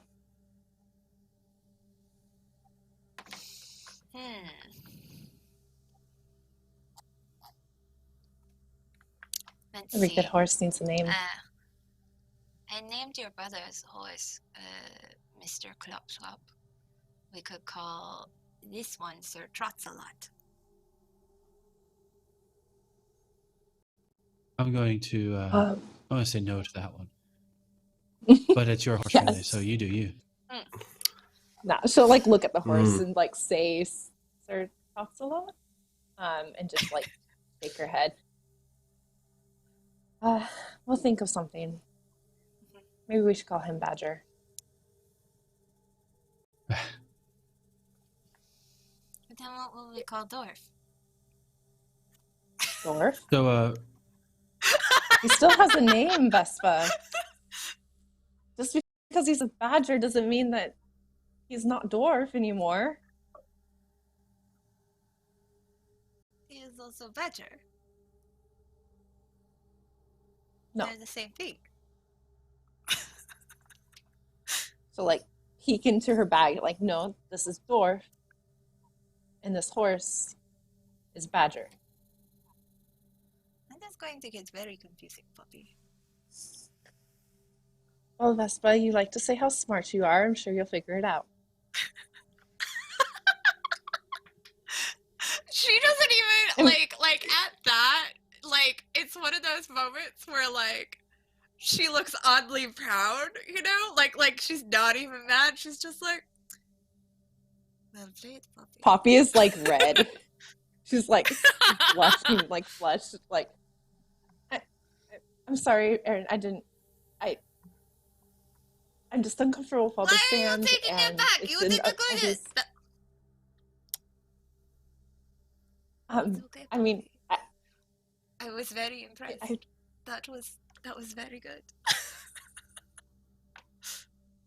You are thank smarter than you. your brother, you know. I highly doubt that. But we should I probably don't. hurry on to the city, and see if we Well, can help these people. so Rune sort of just barely opens the door that the group had come through, just kind of peeking out before closing and using whatever is available to latch it or lock it. So I've never really heard. All right, so there's a type of creature. It's known as the Wendigo. Now, typically, Wendigos reside throughout fairly cold, snowy, or forest even. But I have heard of a variant known as the Dust Wendigo. And I think what we're seeing here is indications of just that very thing. They are nasty beasties, to be sure. I mean, just your typical Wendigo is not. They hunt in packs. They're telepathically connected. They're a bit of a force to be reckoned with. So this is So a you thing where even if we were to go outside and we would probably still be being chased by these things until we dealt with them. we can't sit here and do nothing. You're muted? You're muted. I'm not saying that we do.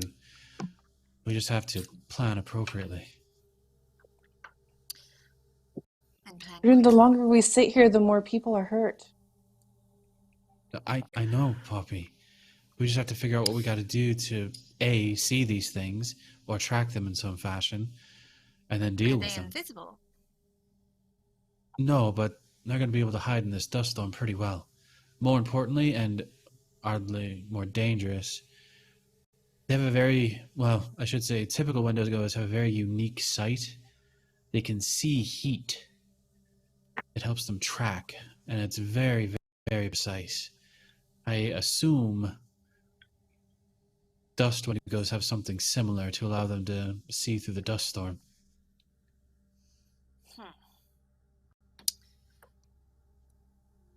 What would you say they rely on sense-wise then?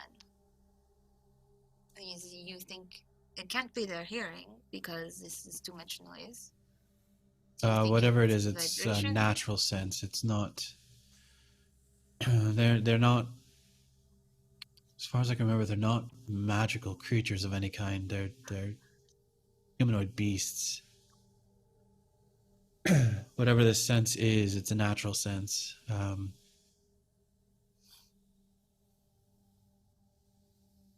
But yeah, the problem that we run into is, as we're walking out there, we can see what, maybe 10, 15 feet? It's very likely they can just see clear as day through the dust storm. So. Well, I am wondering if there is a way to blind them as we are blinded. If we knew what sense they relied upon, it is possible that we could engineer some sort of fashion to make us either invisible or make them as blind as we are. Well, I mean, I make the group of us invisible. I'm not sure how well their sense would get past that.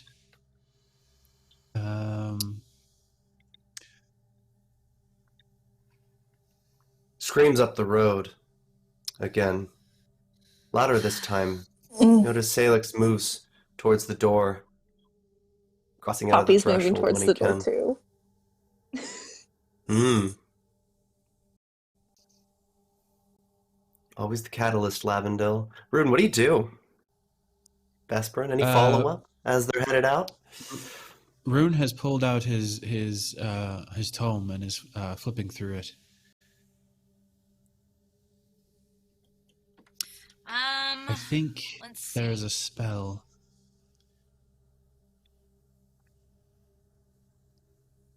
Salix People shares a are look. dying.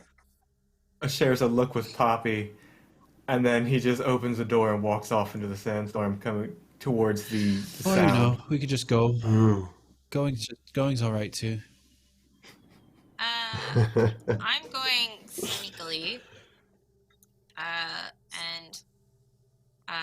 So do you want me to roll a stealth roll, Ian, at the top?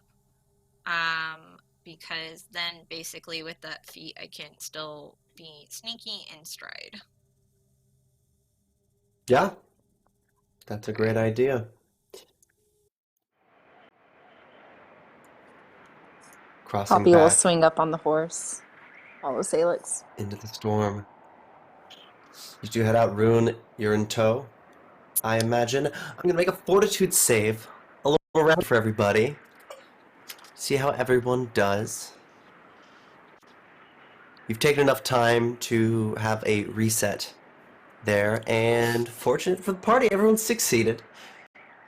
Sandstorm has nothing to fear from you. Salix, do you follow the sound of these screams? Yes. All right.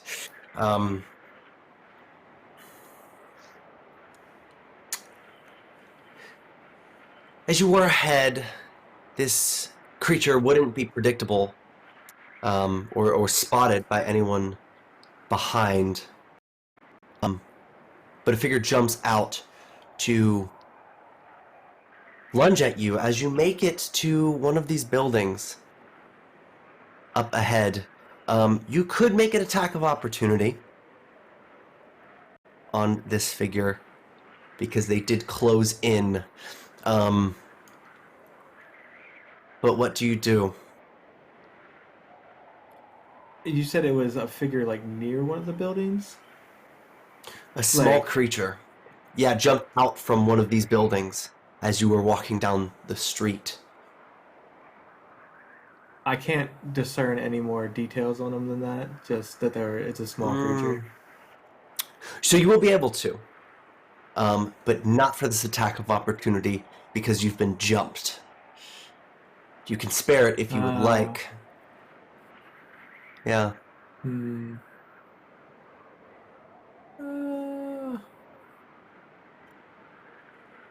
Yeah, no, Salix is on full alert. He'll hit him with the attack of opportunity. All right. Don't do Is there a it. marker? No, I just will make preface an this by attack roll.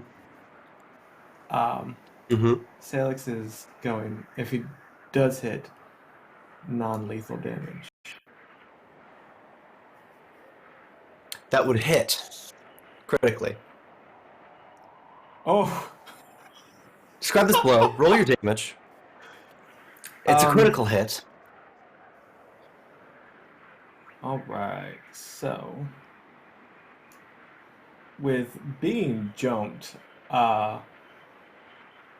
Salix just kind of flashes out with Leviathan in a forward momentum spin. Huang. Swatted like a fly. You're only realizing now the form of this creature barreling through the air, almost out of your line of sight just because of all the sand. It's a gnome wearing a face wrapping. They're almost fully occluded. She lands in the stand. Party, you do catch up. Shame. You can't tell Did if it's Poppy howl see of the this? wind. You did see it. You're on your horse. Yeah, just behind. Rune, you might have seen this if you're close enough. You've only got about 15 feet of vision. Probably not. Can she go towards the body? Yeah, With absolutely. Corvus there, he probably would have known. All right. Notice that building that this figure jumped out of. The door is open, and it's calm in there, if dark, and yeah, there's sort of just like a landing trail where this body flew and tumbled. Poppy, when you examine, it's clearly a gnome or some other small creature. But is there no way to help them? They're Does just the non-lethal knocked right out. damage. Yeah, they're just But you rolled a knocked right out. crit. You didn't realize what happened. So it was a lot of non-lethal damage, and it acted non-lethally.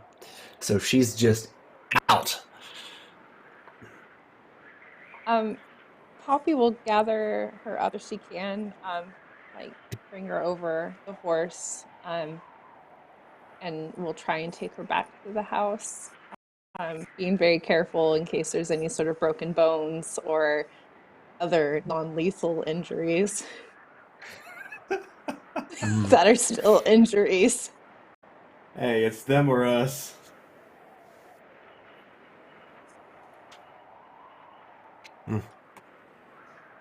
Yeah, no. Felix, you can't swing at everything. I'm sorry. Do you not hear the screams? Something jumps out of the shadows. I'm swinging. And if you arrive, anything you want to do for this creature? This poor innocent creature? Is the how is it? Are they near death? Are they? I mean, are they still alive? I guess is the core question. Oh no, they're alive. All right. Well, he'll go ahead and just do a simple heal on them.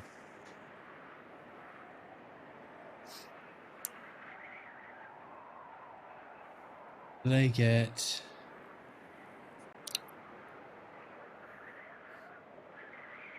Oh, not that one. There we go. The Vesperin probably faded from sight for different people at different times, but by now is nowhere to be found. You don't know if it's from the distance at which you can see, or if it's from her ability to hide. However, she's not here. You have a telepathic bond, though, and with that heal...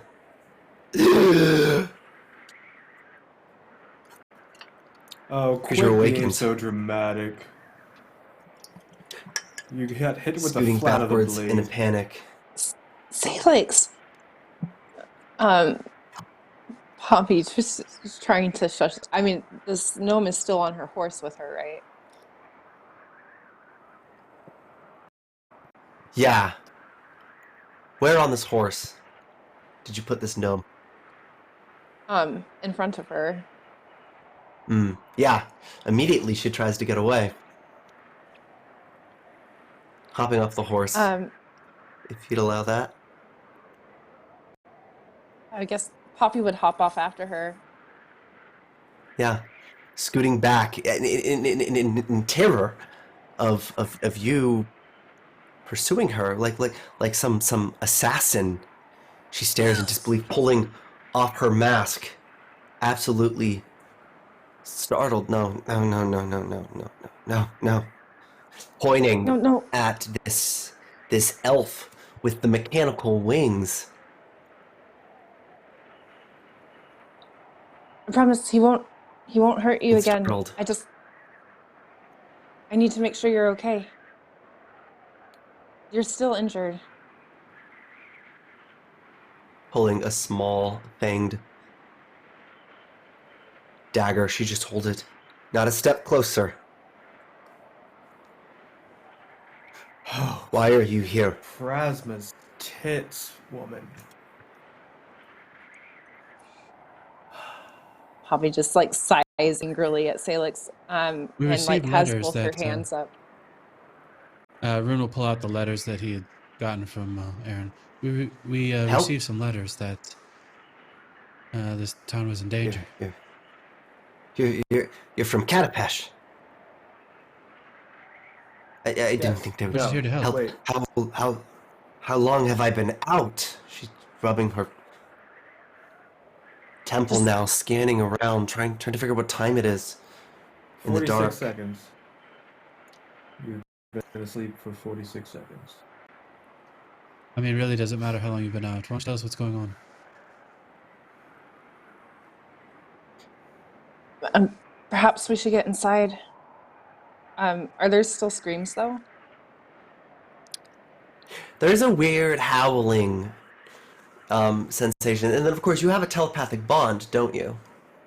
You could reach out to your friend who seemed to have vanished. Let's bring the Vesperin up to speed. And yeah, there's an open door where this this gnome has emerged from. You imagine it's probably quite safe as a shelter.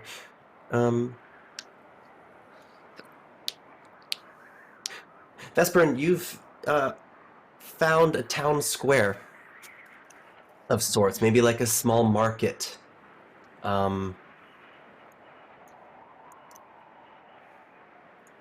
It's a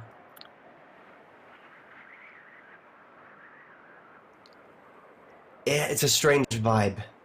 Currents of this dust storm pushing in these streets. Anything not made of solid stone has been ripped into pieces, like small stringy flags, barely holding onto the posts that they've been fastened to.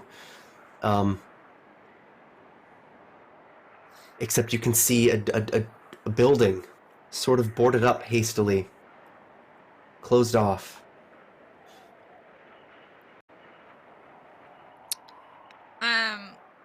So 2 questions. The first being, rune cast invisibility on everybody, right? I did not. No. Okay. He was talking about it, but then Salix and Poppy just left. Okay, so in that case, It's like, not just me this time. I would cast invisibility. Like, I would activate my cloak's invisibility. And do I see that weird figure? No, it's managed to slip away Okay. into the Do I storm. hear- The visibility. Do I hear any screams or anything like that?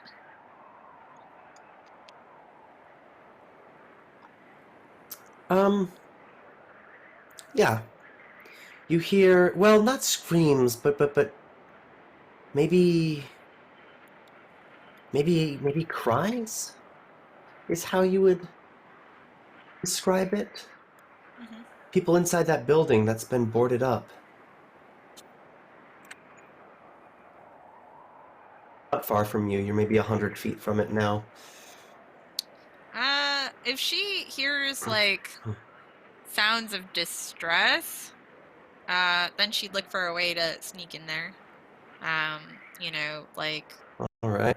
let me know if you want me to roll, like, what, like, Beavery or something to, like, try to, sneak into, break into a place. Do some of that beating. Yeah. Yeah, let's make a sneak check. Sneak? Quite an interesting... Stealth? Yeah. Okay, cool. I'm better at that.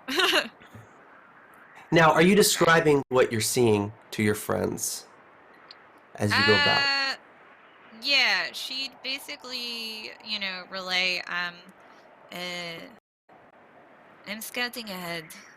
I saw something in the sands, but I haven't been able to catch sight of it again. It led me to some sort of town square. There is a building here, though, that is suspicious. I'm going to investigate further. You should try to find out what you can from that person that Salix may or may not have murdered. Is she murdered? Nope. Still alive, still alive. That is good. Corvus will relay that information to Salix.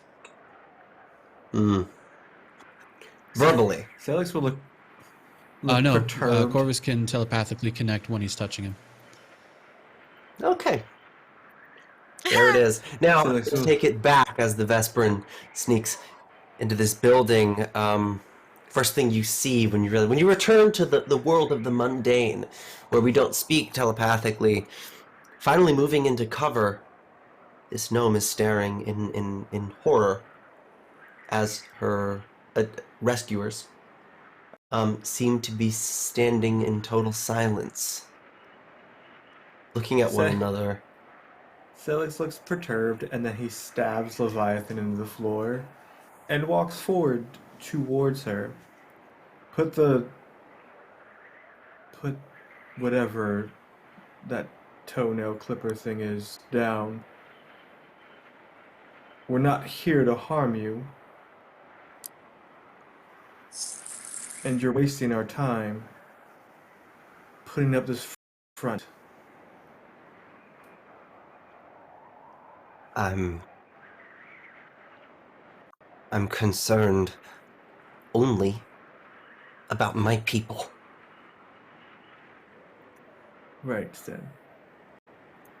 So we're here to help. You and your people are obviously being haunted by whatever's out there screaming into the God's forsaken sand. So, inform us of what is going on, and then we'll get on with our jobs of cutting its head off. Celix will look over his shoulder at Rune.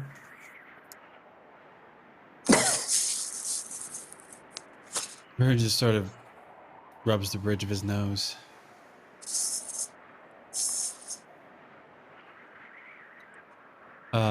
In Gnomish, what's your name?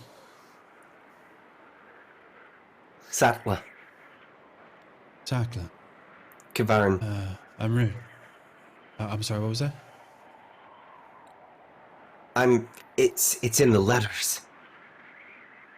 I understand. Child. Yeah. I'm Rune. It's nice to meet you. Celix will look to Poppy. I don't like that tone. I don't like that tone at all. Felix, it's fine. Why don't you explain what's going on here? Pretend like we don't have the letters. Well, if... In common, I don't speak gnome. She's gonna curse in Gnomish just because of that. The word she uses implies that she truly thought nobody else here knew Gnomish, which is probably a folly. However, she'll continue in common. Well, if I knew, we maybe we'd be a little bit better off. All I know is a storm. It's been raging, and my 8 people have gone missing. They're dying. And now, well, it's been so long, they're hungry. All right. Where are your people at?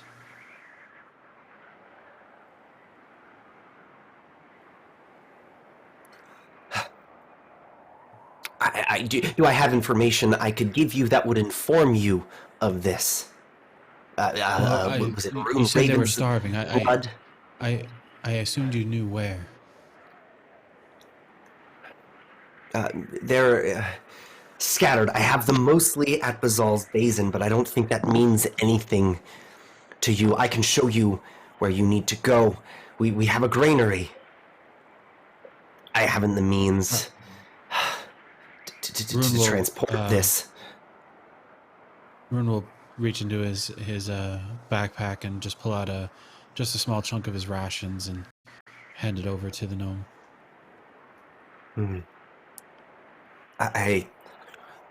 It would be for my people before myself. Eat something if you're hungry. We can help the rest of your people if you just take us there.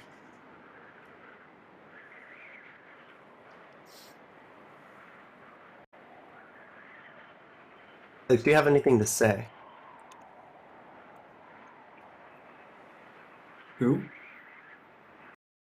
Salix, I have a telepathic message coming in, but from the Vesperin. But before that,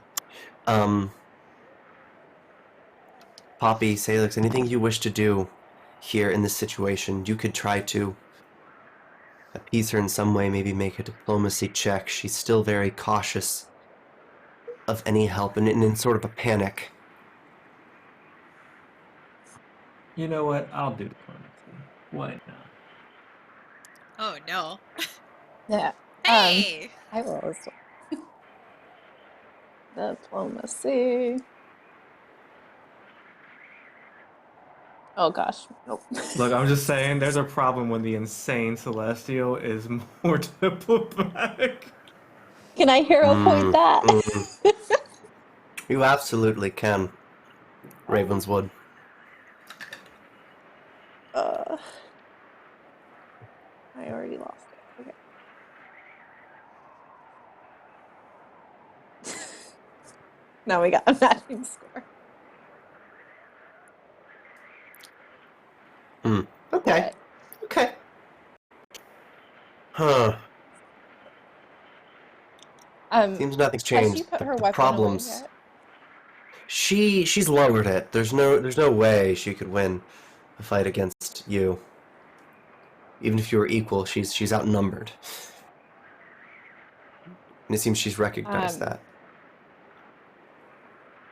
Yeah. Poppy will take a step forward, both of her hands still up, just like very cautiously approaching. Look, we really are here to help.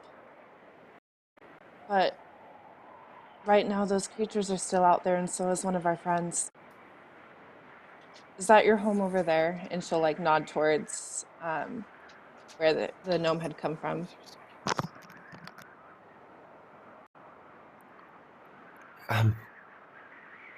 No, I've been looking for someone.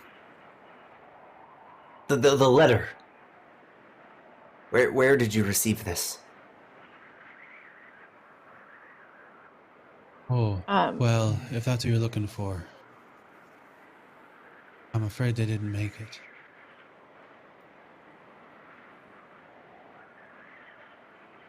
Salix will yank Leviathan out of the ground and sheath it behind his back. But, as one leader to another, you have asked for aid, and it has come. Where are the food stores of the town? Yeah, shaking off a spell of grief. We have a granary. Recently restocked. It was set to last. I have 450 in Bazal's Basin. They're hungry. Some quite young. If we could deliver that food. You know of another building Salix with is some other survivors? Sorry, no.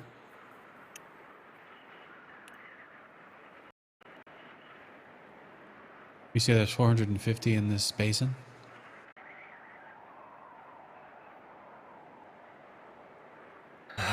The shelter. Our meeting hall. Maybe you would think of it as a mead hall. I don't know where you're from. A compatriot of ours found another 20 or so survivors in another building.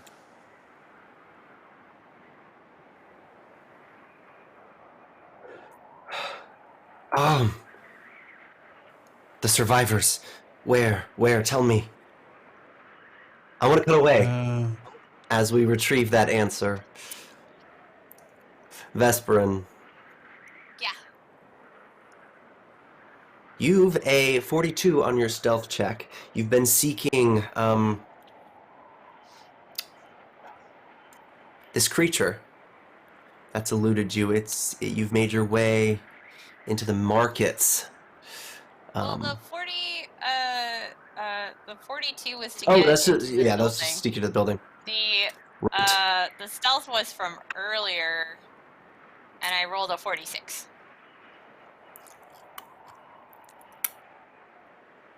Excellent. That, And I'm invisible.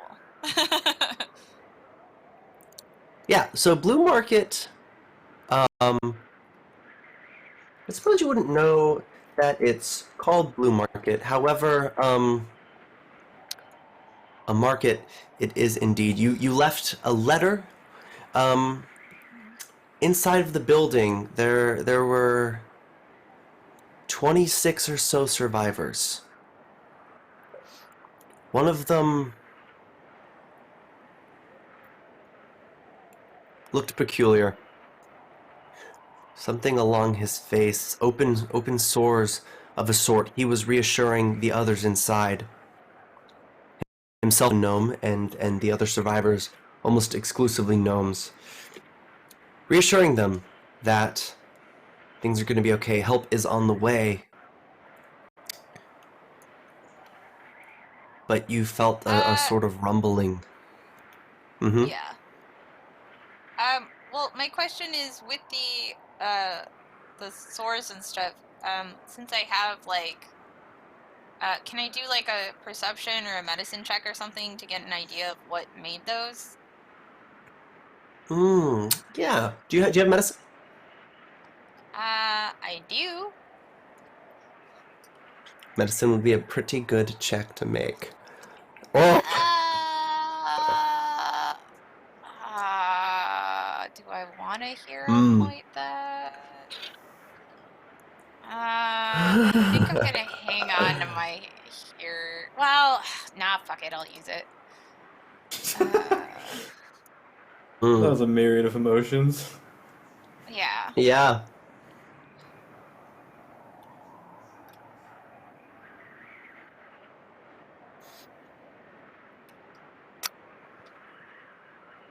How much did you make on the recheck? 29.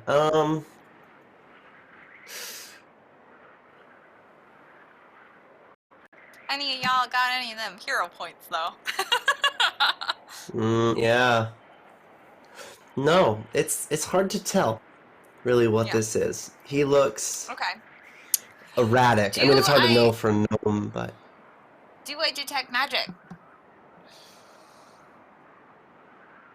no, Okay. not in Then that. I'm sure it's fine. If I hear Yeah, a creepy well, it's hard rumbling with- out the... Yeah. Yeah.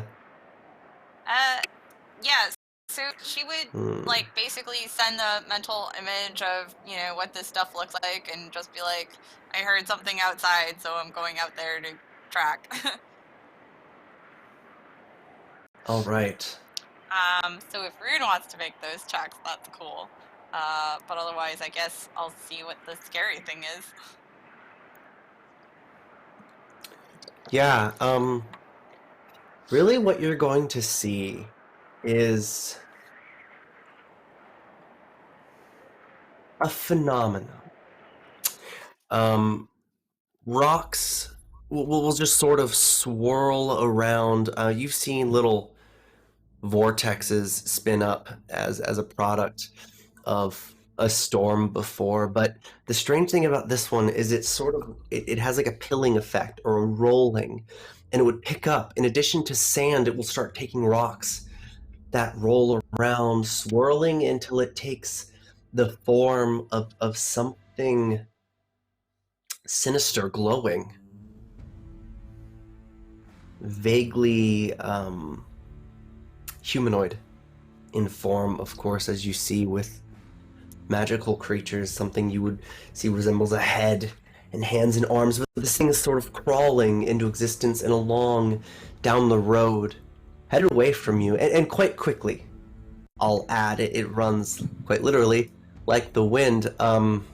You could follow it if you would like, and I imagine... Say again? Yeah, do I have time to mark it for death? Because that only takes like 3 seconds or whatever. Yes, it'll take 3 actions, but it will put you behind in terms of how much you have to catch up to it. Yes. all you but gotta I get a do, bonus for tracking it. yes, indeed you do, and that's exactly what Marks for Death is used for. Yes. Would highly recommend. Now, as you do it telepathically, you may warn the rest of your party about what you see. Yeah, so she sends an image mentally of the creature and just says, I found the target. I am following. V, don't. By yourself? It can't see me. And how certain are He you of rarely that? listens. Yeah, so she's following. All right. And she's just like, Rune will look. you know, like you just get this like impression, like she doesn't even respond, but you just feel like this impression of just like the audacity that you would question my stealth. Rune will Yeah. Rune will look at Poppy. Poppy, she has no fear. Nothing can stop her. So she'll do what she wants. It's true. That was outlawed, by the way. Okay. What Gosh. have they found? Sattler's gonna say. So there's a blue merchant's space. There seems to be some survivors there. Yes. That would be where they are. Is Our there friend there mentioned some- a creature? Well, yeah, my compatriot is tracking the creature as we speak. One of the people at this place has some sores. Is there something we should be aware of? Nothing. I would recognize. All right. Which would you like to do first? The granary or the survivors? Drune, we have to help V.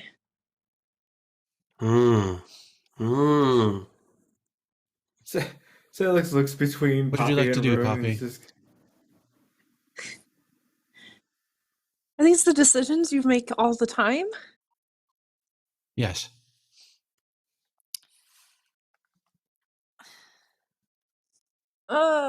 So, here are the variables to this decision. You have a blessed assassin tracking a target, so blessed that she cannot die, and rarely is she seen. Which is why I'm tending to vie for helping the survivors and the granary. Because even if V loses, she won't lose.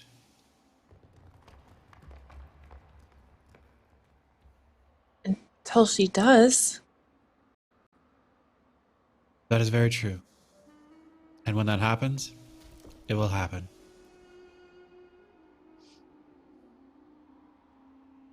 The fact of the matter is, for the last 5+ years, maybe more, I lost count now, she is undying.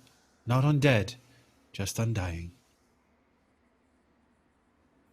She is immune to the condition. And until such time as she is no longer immune to the condition, she shall remain immune to the condition.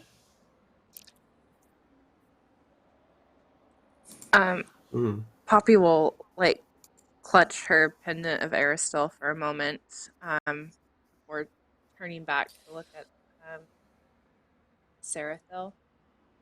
Saltha, sorry. Okay. You're right, Rune. We need to help them. We need to get them food. Right.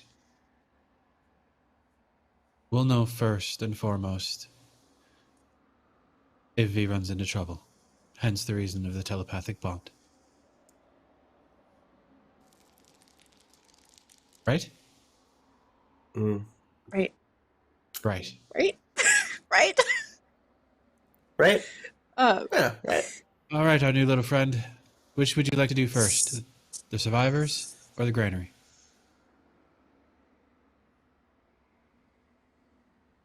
As he looks back to the gnome. Um, well, I simply don't know how much time we have. Would we... How much time? Hold on. What do you mean by time we have? What is your time limit here? What's happening? What does your friend see? Are they seeking our survivors? I'm losing my people by the hour. No, they're well, actually, in fairness, let me double check. Through this telepathic bond, V, are they tracking away from the survivors? Ian, as I'm following it, is it, going, like, do I hear sounds of people that it's going towards, or does it seem to be heading out of town? Yeah, so here's the thing, it was kind of sporadic. Okay. In sort of, it was kind of snowballing itself along the streets. And you're only sort of realizing now what it was doing. It was building itself up and forming this visage, creating enough mass. And as these particles collide of the sand and the lumps, each collision creates a small spark of light, and it starts to glow blue. You realized in this time, it's been slow going, it's circled all the way back to the market. It's heard sounds again, and it's made its way over in a long circle where it seeks that warehouse. And it is headed towards it. Rune, it is formed. It has reached its final form and it is circling back. It's going after the survivors. You need to get here now. Oh, fair enough then. Let's run, shall we? I will do what I can to slow it As down. he says out loud. Yeah, absolutely. Salix, get ready for a fight. When Rune says for Salix to get ready for a fight, he casts True Strike on himself. What's the duration on that? You have kind of a ways to go 5 minutes. to get to this part of Fender Plane. 5 minutes on my first attack. All right. How far away is the market from where we're at?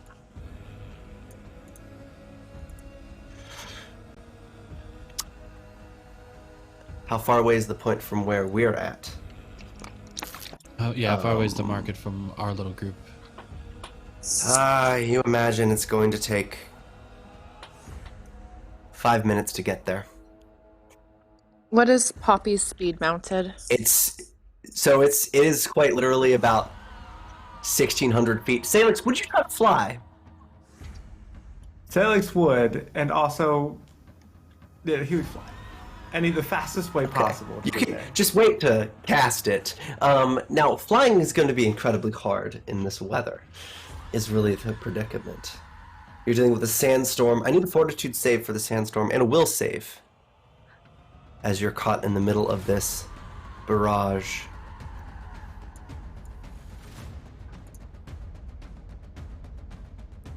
Oh, excellent. Exemplary work, and as you arrive, any other preparations I need to know about? I mean, have Leviathan drawn and ready to cast True Strike at the first moment. Right. Poppy, I imagine you would actually arrive first. yeah, she will actually grab the gnome by the arm, swing her up onto the horse with her. Don't take her, leave her. No, she. Don't take her into battle. She's already half dead. Poppy. Everyone you arrive, comes. before the rest. Vesper, I don't know, you would see Usually. Poppy arrive sort of in this square. You notice this gnome leads her towards the warehouse, the room. When they stop, they see that the front door was boarded up. Recently, as you double back, it had been opened and somebody had left. And that's what caused this thing to creep over. Lurking, it's taken sort of its full form now. And it notices the gallop of this horse as Poppy arrives.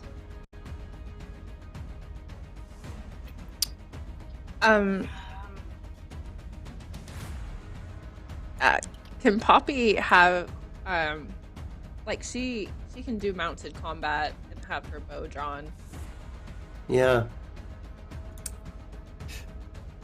I imagine she certainly did have her bow drawn. But it wasn't until you arrive that you notice this creature lurking by the fountain in the center of the square,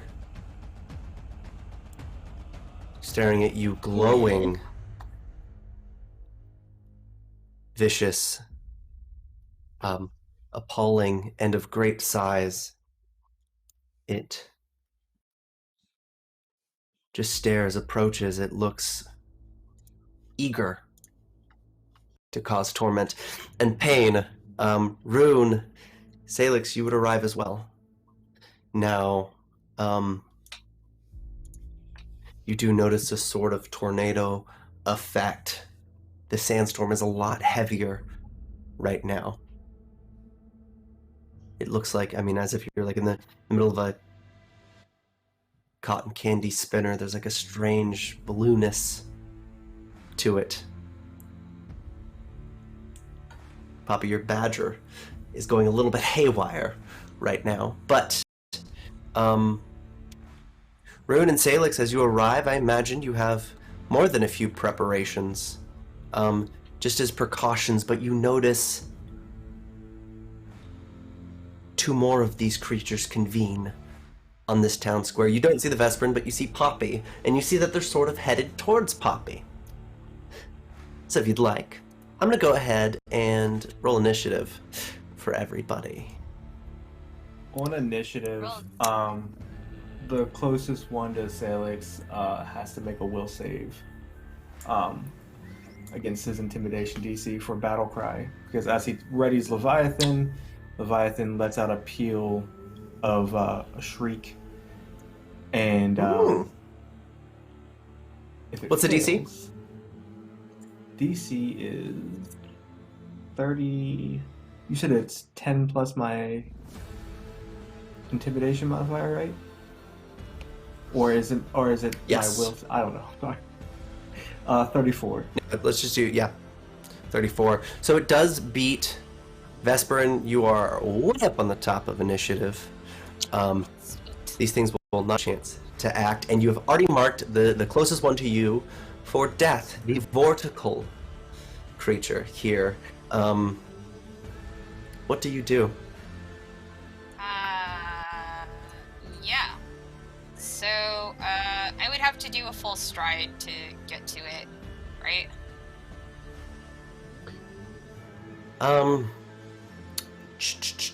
Yes, I do believe. Okay. Can I include in my move a tumble through so I can get to where I'd be able to like whatever that structure is, so I can give Poppy some flanking?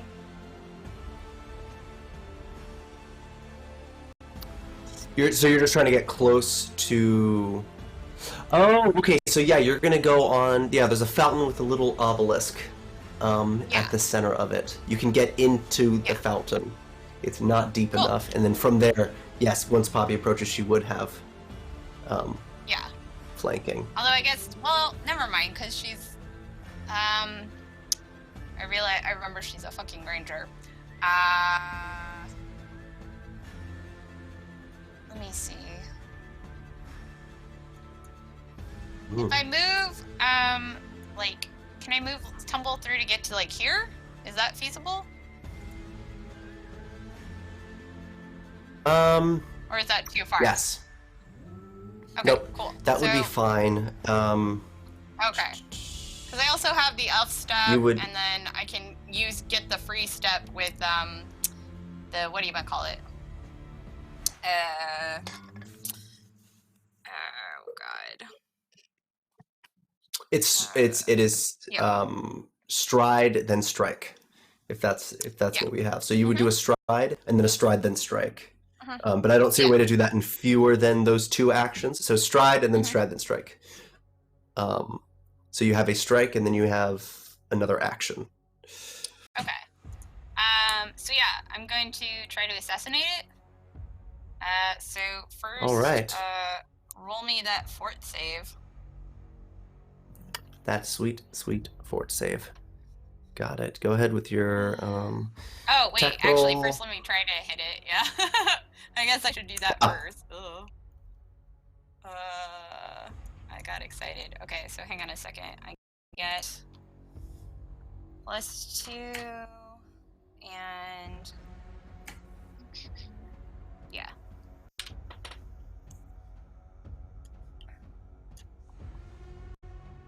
Hey, there we go. Ah!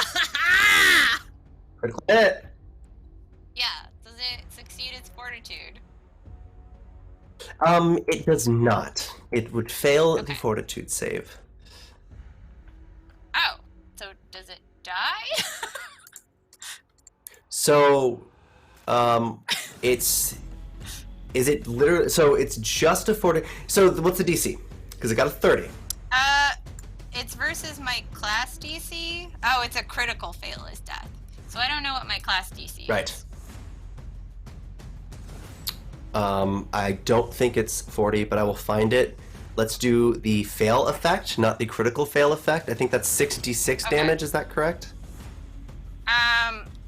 Let's see. I mean, that's just on a hit, it takes 66 of damage. So, yeah. And then I guess the question I have is, like, does that get doubled on crit, or is it just still flat 66? No, it's just flat. Okay. But I do get my upgraded deadly d6s because it is a crit for my weapon, which is cool. Alright, so 66 damage.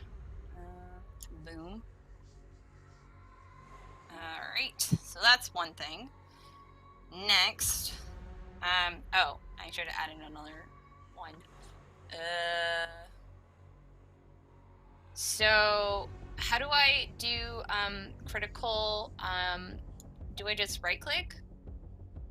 When I Just hit the shift. dice? Yeah, you hold. and Oh. roll. You hold shift when you move the dice. Yep.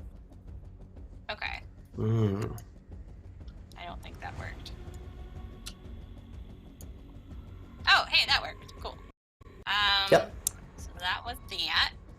And then, oh, but also add another +1 to that. Oh shit! But it was supposed to be d6s. Damn it. Can you add that extra bit? Because I forgot. It's d6s instead of d4s. Then, where is it? Okay, so that's that. Do I get double sneak attacks on, or do I get critical sneak attack dice? Because I remember that had come up, and I had found stuff that said you did. I don't know if it's the same thing or not. I don't remember. Apply it, and I will double it. I will look it up, but just roll your standard. Okay. Sneak attack. Oh, it doubled it anyway. There it is. Okay.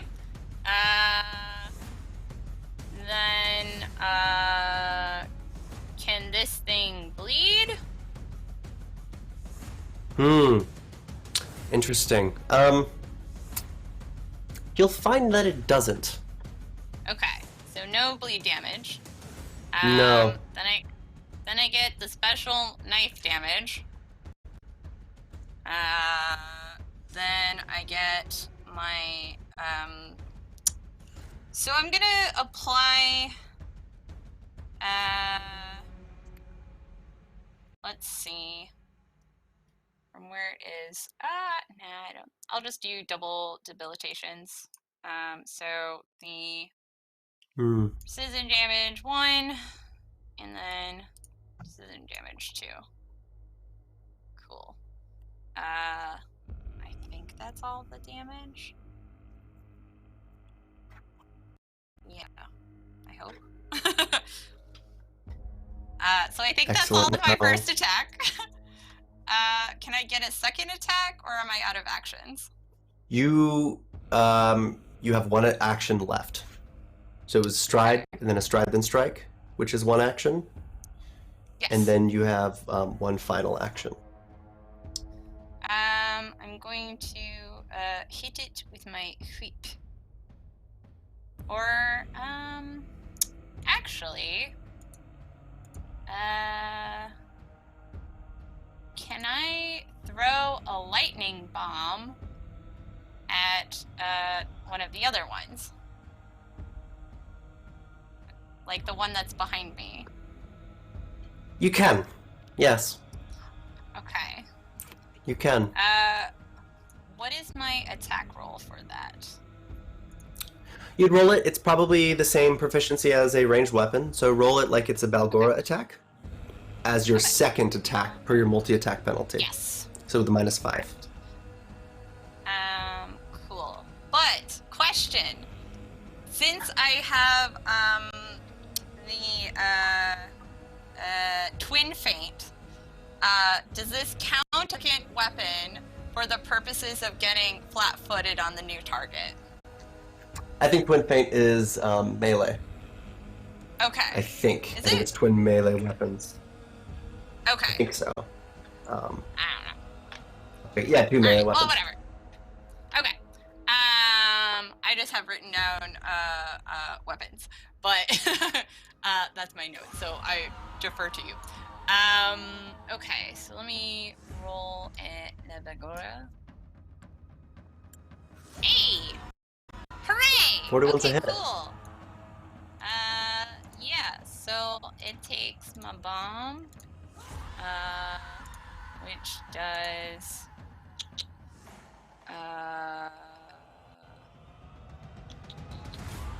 they are flat-footed at the start of my next turn, or until the start of my next turn, so that middle one is flat-footed to everybody. And it also, I don't think it is close enough to the other one to do splash, right? No, so you throw it at the closest one. Is that correct? Yeah, the middle one. Yeah. The one that's like basically in front of Salix. Yeah. Well, so your throw lands. The electricity is absorbed by this creature. A living storm. Its shock has absolutely no effect except you gain its attention as it sets its gaze in your direction. But it is flat-footed to everybody, so you're welcome.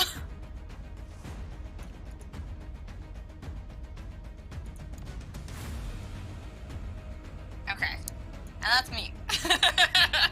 All right. I hope I don't get fucked. Now, it is next in initiative with a 47. Oh boy. Quite furious. It moves quickly. You'll find these things move faster than most foes you've encountered. It dashes along, weaving through the battlefield to whatever hint of life. Those survivors on the inside of the building. Turns out a little Ravenswood has found the path of least resistance. It's decided to stand right in it. With one action, it makes the movement, and then a clap, a crash of lightning. Poppy, make a fortitude save. Make a reflex save for me.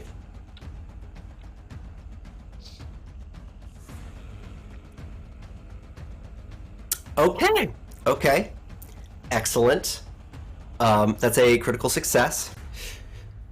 But then there's an emanation burst from this crash of lightning, a thunderclap, if you will. I need you and I need Vesperin to make a fortitude save as the ground around here shakes, a ripple moving out. Both of those are failures. Oh no. So you hero point that. Yeah. You have hero points. I believe everyone has earned a hero point from a fan of the show here just a second ago. If you wish to Certain use badger. them. Yeah. I guess. Yep. Mm. All right. Fortitude. Oh no! Oh no. Oh wow. All right. I tried. Poppy, you succeed. Okay. Vesperin, you fail. Yeah. You. Oh no. Use lightning crash again. All right. So, Vesperin, you are stunned 1 Okay. for 1 round. Okay. And Poppy, you are stunned 1 until the start of your turn, I guess. I don't know why. That's fine, by the way. It's fine. Stunned 1 for both of you. It has 1 action left. In an attempt to bat you away, it swings with a claw. Poppy, you take 39 points of damage in a swipe. Your horse screams. Satla, well, I suppose Satla's caught in this attack as well. Oh, No. She's positively thrown from the horse. She's alive, but it's going to take intervention to ensure that it stays that way. Convenient timing. Your brother takes his turn now at 43 initiative. Rune, what are you going to do? Save the day. We'll see about Something like that. All right, so target that one. We'll be targeting that one. I'm a grand total of far away. He's gonna have to take a movement. Gonna hike.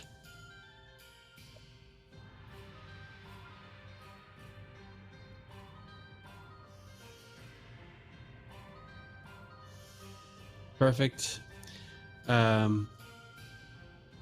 Pulling from his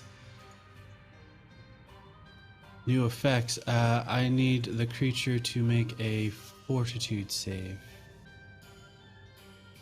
Oh, is it the one attacking your sister? Auto do it. It'll auto do it. Okay, cool. So, yeah, let's see if this goes off first.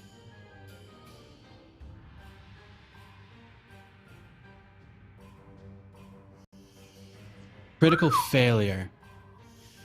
All right. Love to see it. Double damage and not 1. Okay. So Rune sees Poppy and gets slashed by the creature, and Salix can feel, only because Salix has felt this before, any shadow that's nearby just sort of pulses outward as tendrils from nowhere begin to kind of wisp out. He runs and kind of comes to a slide as his hands, his staff is nowhere to be seen at this point. His hands just sort of outstretched and his arms bent at the elbows as 2 circles of arcane symbols appear around his hands. And the screams that were heard before seem to get just a little louder as there's this area-wide just whoomph that everyone just feels, and the hairs on the back of their neck stand up, and there's this sort of tingling that crawls up the spine as the shadows from everywhere sort of lash out and coalesce around Rune's hands as he slams his hands together, and a rush of just pure spiritual energy screams at this creature as he will do. Holy moly. Oh. Nice! Spirit blasted. And that is force damage. There is no way to resist that. Seldom ever.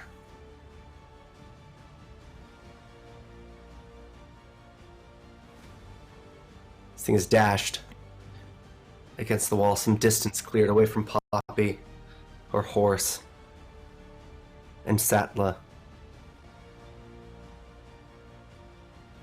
As Rune just screams, "Get away from her!"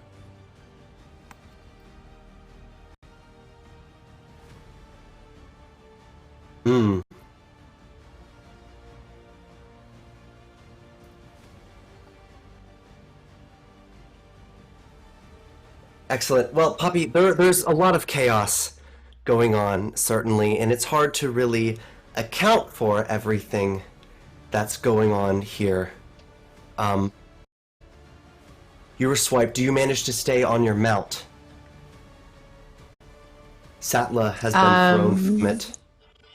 You've lost your badger, however, appearing, ripping from this darkness. Oh, we have a. Okay.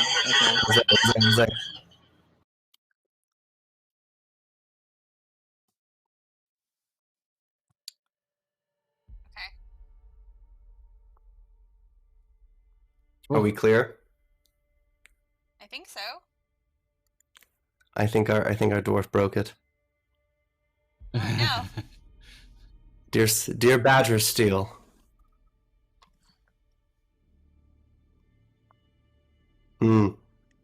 I think we've got you muted as punishment. You went to the mute jail. We'll do a little bit of bug fixing here. I'm going to circle back to our dear Waldorf, but first... Oh, Salix, you've attracted the attention of a monster. I need you to make a reflex save.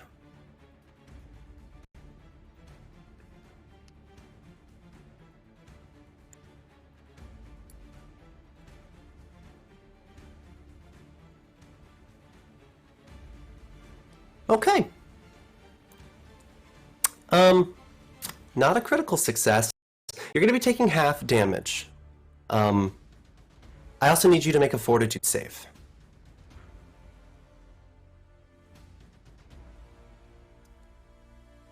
That is a critical success. You're good to go there. You're going to take 3d12 points of electricity damage. What's your resistance for electricity damage? I don't have it. I have it for sound and fire. Got it. 13 points. I mean, it really isn't all that much. You'll find this thing has incredible range. A chunk of debris pulled from a loose rock. A nat 20 for 49 to hit from this creature. 75 points of damage, Salix, as this stone is hurled towards you.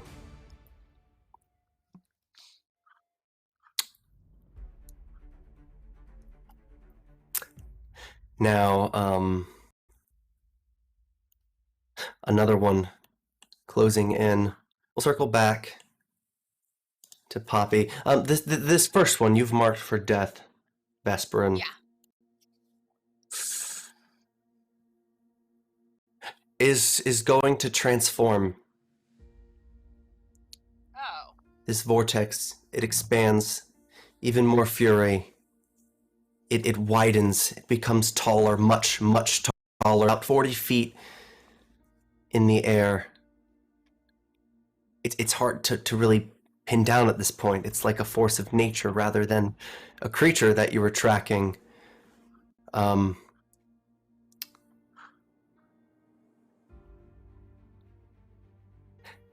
It's going to move through you. You can make a reflex save for me. Yes.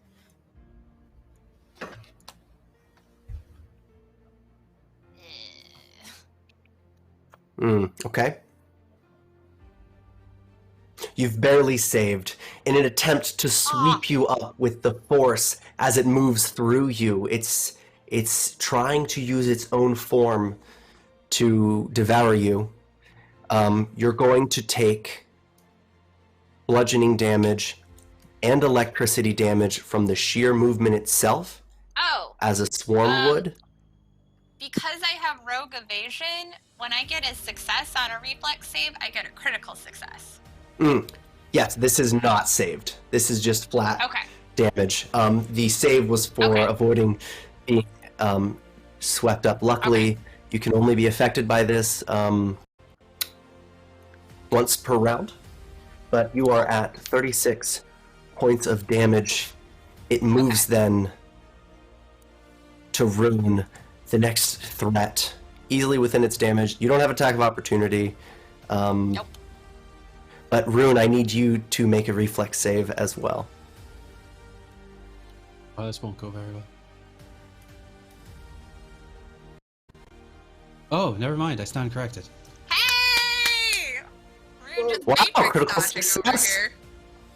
No, yeah, this Also, thing's got too, nothing to fear from you. For what it's worth, I don't think it did the double damage to my spell properly.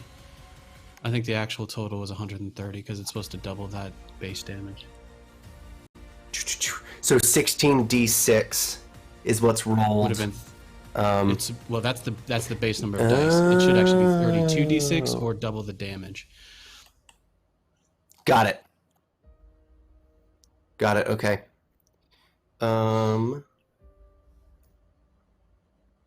Counted now. Poppy, what do you do? Yes. How far was Sathla thrown?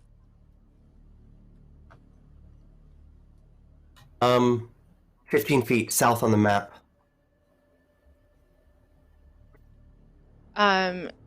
So Poppy will move back towards her, lift her up onto her horse, and then she herself will jump off of her horse, leaving the badger carrier with her, and then we'll like slap the horse on the rump to like send it away. That might be all her actions this round. Yeah. That was great. And you see the door is open. You can see the survivors on the inside staring at you in horror. You could make it in there if you'd like as your final possible action. Could she tell? I guess Seth was already going off now, but yeah. So she didn't notice them until she sent her off. Yeah. And there's a lot of them. I mean, almost 30. Yeah. So Poppy will just position herself in front of the door, to defend them.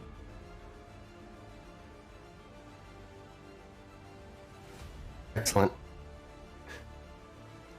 Scurrying out of that carrier, though, our little badger wiggles on out, cracking and popping as something begins to fade. You don't think you would be able to carry a badger of this size, the size of a dwarf. Well, of course, it's not even really a badger anymore. It's returning to Waldorf that you know. Skysteel, it's your turn. What would you like to do? I'd like to know what the hell is going on around here. Am I still a badger? No, you've reverted. No. That's faded, and now you've sort of got your wits I'm about having you. some audio problems here. Hang on 1 second. Damn it. We will What is circle going back. on? Salix. Me. You were last in the initiative here. I know. And you have been attacked by that blast of electricity coming from this beast. What do you do? Salix will close the distance, utilizing his extra movement from his boots, and then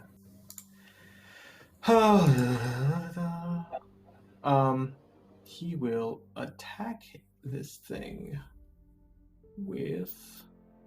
I'm going to be using Power Attack with Furious Focus, which will combine it down to 1 attack. Also, I have True Strike activated, so I get to roll twice and use the better result. I'm just going to keep with that since it's already a critical. All right. And then we'll use this. And then we'll do this. And that's for the first attack. And then the second attack, he will... Oof, I'm hitting that. Not a bad idea.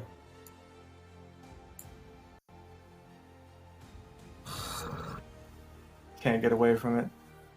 And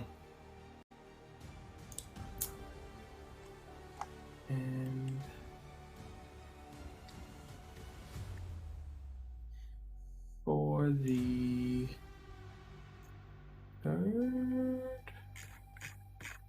third, he will set down into a stance. The stance Okay. he's setting into is lunging stance. It allows me to reach to 5 feet outwards from my range. So anything that walks within that area provokes an attack of opportunity. Wow. Kind of like your wizard friend that's dying off to your left, just out of reach. True that.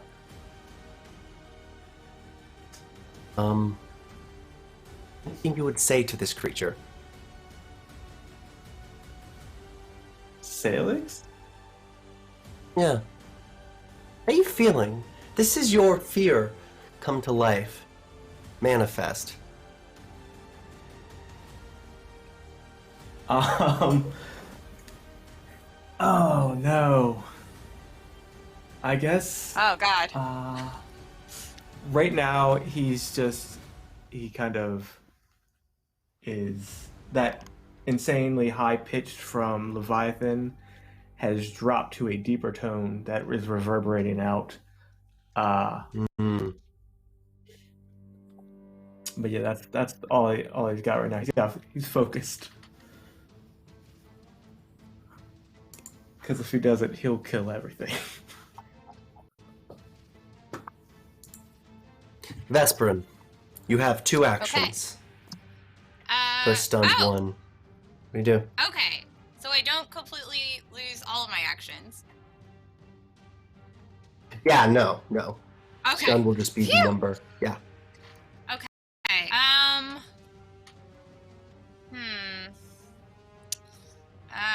Let me see. I'm going to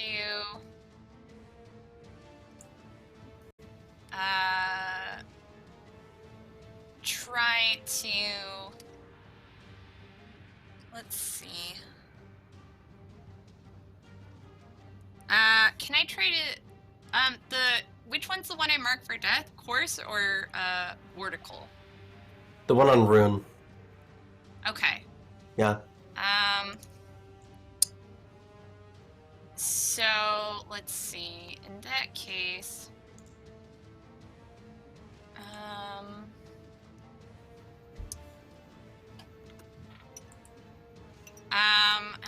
actions. I think I'm gonna try to do a feint against the coarse one so I can get my sneak attacks. If that's okay. And then hit it. So so to feint them, which action are you using to feint? It's just a deception check, I believe. Yeah. Right. So move action, feint action. Got it. Well, no, because I can throw Balgora at the course one because it's in range. Right? I don't know if you have a ranged feint. You have a melee feint. The feint feat is for melee reach, unless you have something else. I thought it was just okay. Then yeah. In that case, between the skirmisher's strike, I should be able to move and attack. Right? Yes, for one action. Okay. Yep. So Cool. stride then strike. Yep. Yeah. Okay. So can I? Is fainting a whole action or Feinting is one action. Yes. Okay. All right. So I can't do skirmisher strike to feint. I would have to figure that out. Right. Right. Yeah. Okay. Well. Yeah. That sucks. Because I can't get it. Alternatively, you can move to Rune. You could try to push Poppy through that door if you would like. It's a matter of yeah. Yeah. It's also a matter of Waldorf forming and appearing, growing out of what Okay. was his badger form. So he's probably fine. Or, like, she's probably got that with him there and everything. Waldorf is Yeah. screaming. Fine. Yeah, so I will do... so I guess then my question is, if I do stride and strike on the vertical one, would I get flanking because of where Rune is?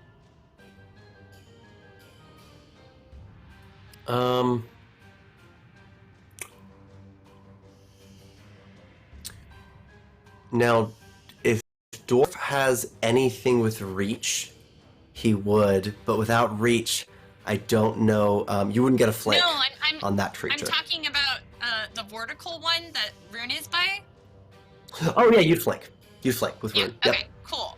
Then yeah, let me get over to the vertical one, and hit Yeah. it, because then I'll get that. And this is the one that I marked for death, right? Yep. Okay. Cool. Sweet. So let me hit it.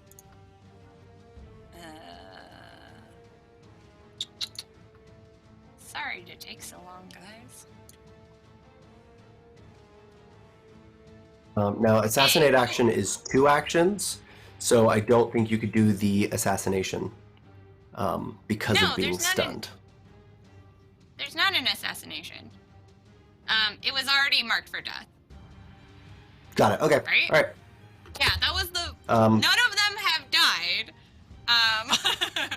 I'm just making sure which one is the one I had the bonuses against. Got it. So I hit him, right? 39 hits. Yep. Cool. Let's roll that beautiful damage. So that's 1 plus no bleed, sneak attacks. It's 2 plus oh yeah, it should also be taking an extra damage. Plus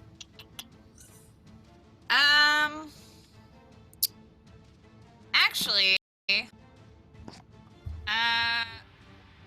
with my double debilitations, I'm gonna give.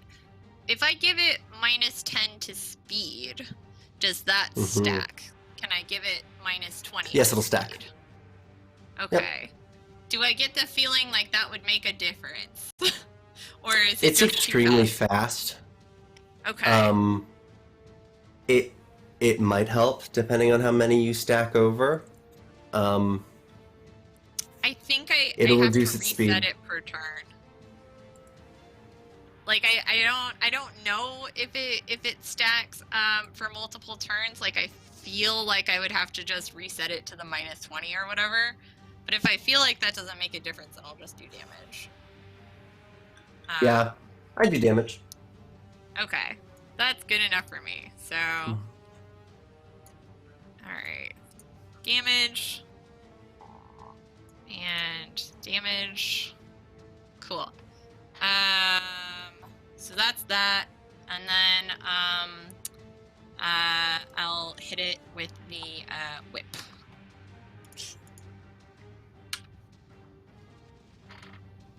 Okay. So you use 2 actions. Yeah, you said 2 actions. Skirmisher strike. So you moved. Skirmisher strike. Got it. Skirmisher strike. Then Yeah. whip. Skirmisher. Yes. Got it. All right. It is a hit. Cool. So it does that. Okay, plus sneak attack.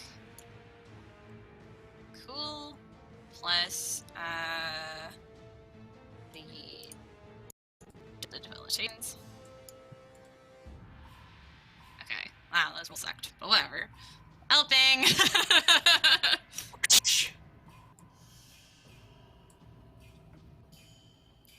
Chipping away at this thing that very much nearly devoured rune.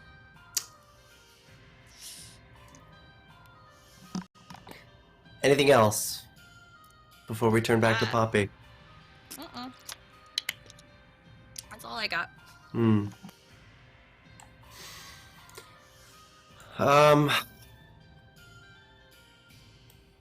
This thing wants to get to those survivors. It really does. It moves around. Waldorf and Poppy, I need you both to make reflex saves for me as a beam begins to form aligned on that door.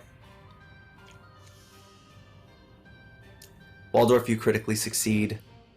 Poppy, you succeed. You are taking half damage. I need both of you to make a fortitude save as well. Oh, it was almost another 20.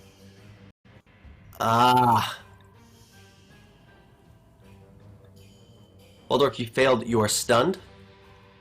Poppy, you succeeded. You are not stunned. And Waldorf, you succeeded in the reflex save critically. Poppy succeeded and will take half of this damage. 3d12 electricity. For 19 points, that door is blown wide open. It hits one of the gnomes inside. People scramble, and the screams are louder yet. For its next action, it begins to move in, stopping only to peer around, sort of moving through both of you. That's as far as it gets for that, though. Rune, it is your turn. All right. So yeah, the damage from before, if there was any energy typed damage, he has resistance 5 due to energy ages to pretty much everything from acid, cold, electricity, fire, force, negative, positive, and sonic. So thank you for giving me some of those hit points back. I appreciate you. All right. Absolutely. So Can Rune move, or is he stuck in any way? No, so you succeeded your save. You can move. All right, Yeah. good. So we're just gonna. Is it a difficult terrain or anything like that? Nope. Perfect.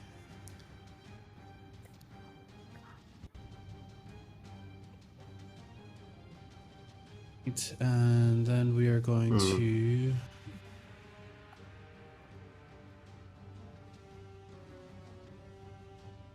We're just going to do some auto damage to it with a fairly simple spell. So yeah, Rune rushes out and again just sort of comes to a slide in the dirt, putting his slamming the base of his staff into the ground as a series of blue arcane missiles fire out from the top of his staff, heading straight towards the creature that broke through the door. As he's using 2 actions for that, which I believe at that level is 2, 4, 6 total missiles. So 6d4 plus 6. All right. And so...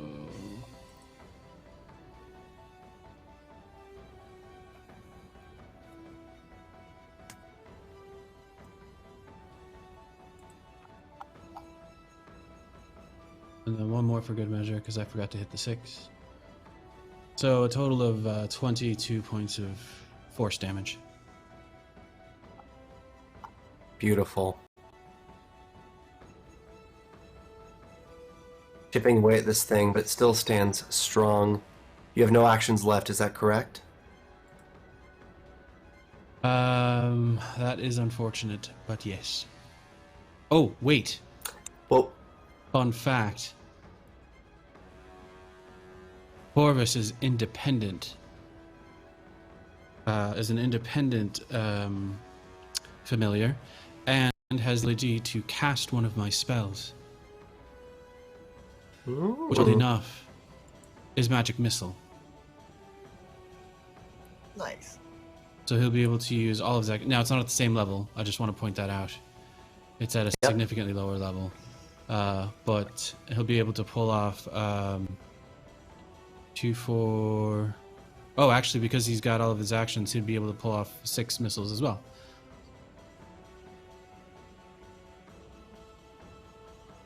perfect. Sick and Birdie.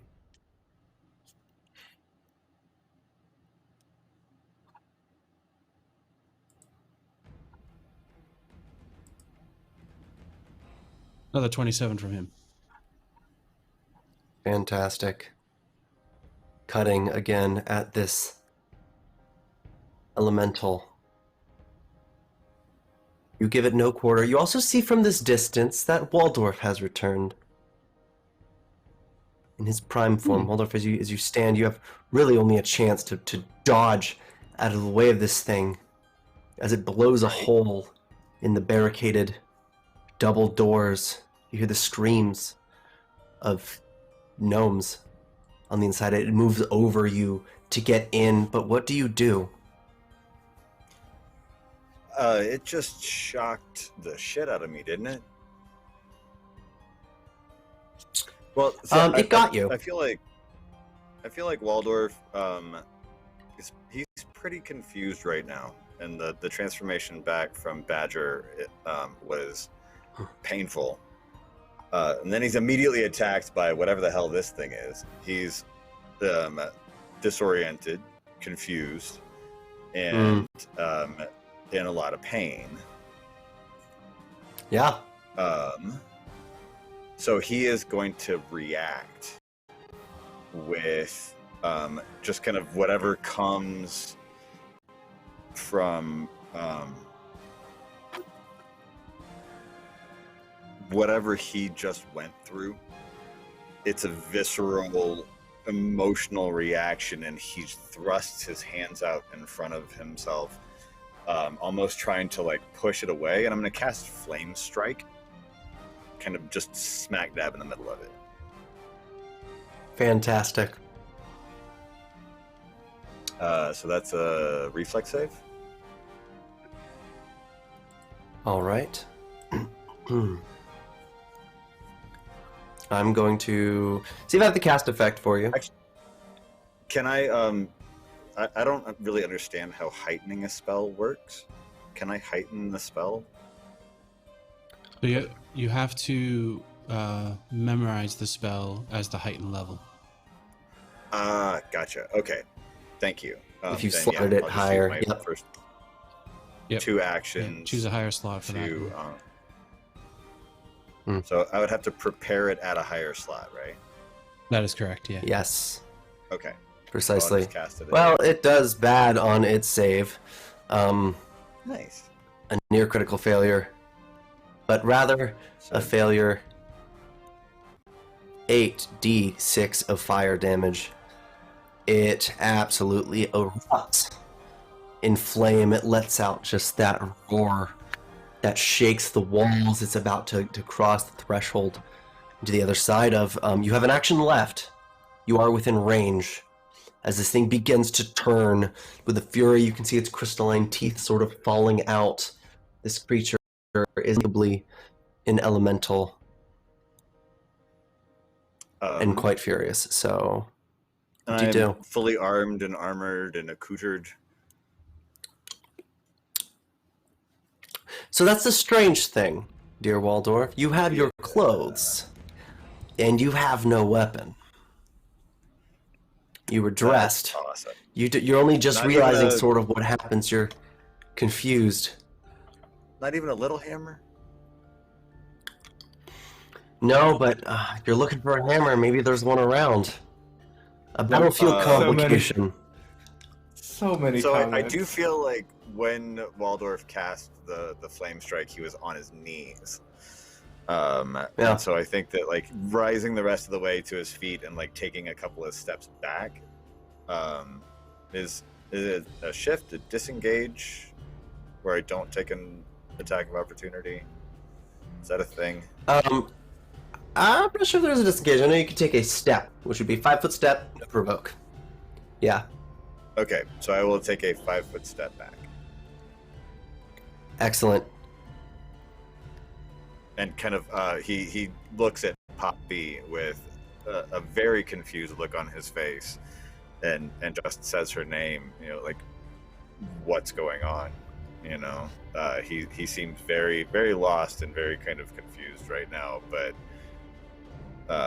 things need to be dealt with, and so he's like ready to fight, but like he doesn't have any idea where he is, or what's happening, or how he, you know, wound up in a fight with this massive elemental.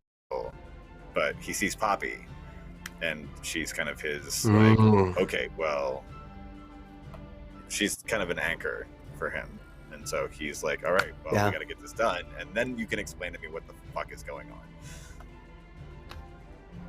Noticing off in the distance, there are other matching sets of these vicious blue eyes, both of them sort of peering in your direction, like they sense the fear.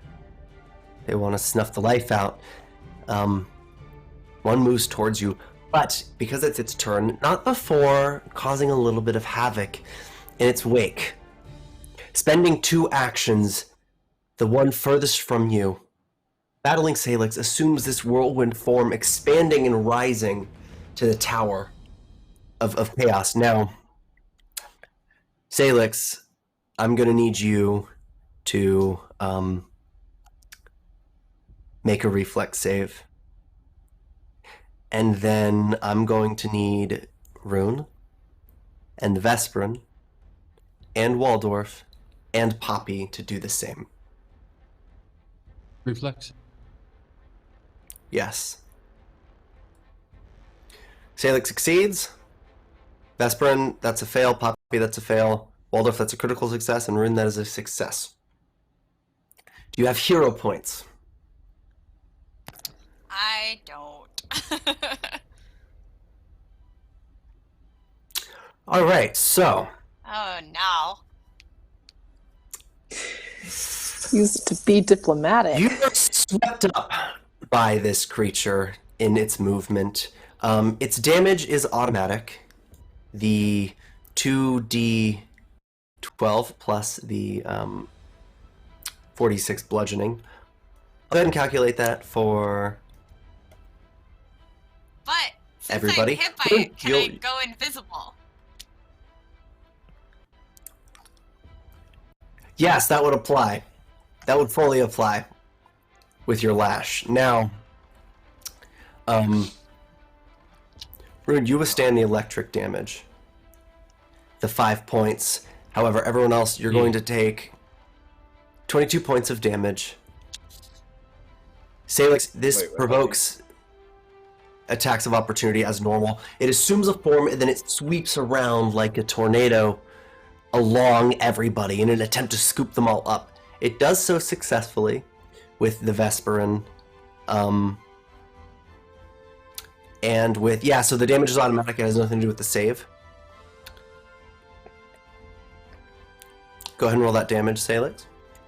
22, so you're at 46 points. A wound, you're at 7 points of wound. All right. Do you have any other attacks of opportunity, Salix? It moves quite a lot. 2. Did it move did it move directly away from me? Because I only get the 1 if it moves directly away. But if it No, moves it swept down through me, you. Yeah, then I will Yep. get another 1.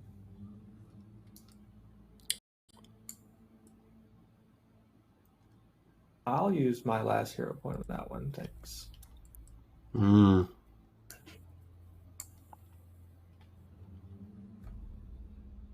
Yeah, worth. Ooh, okay.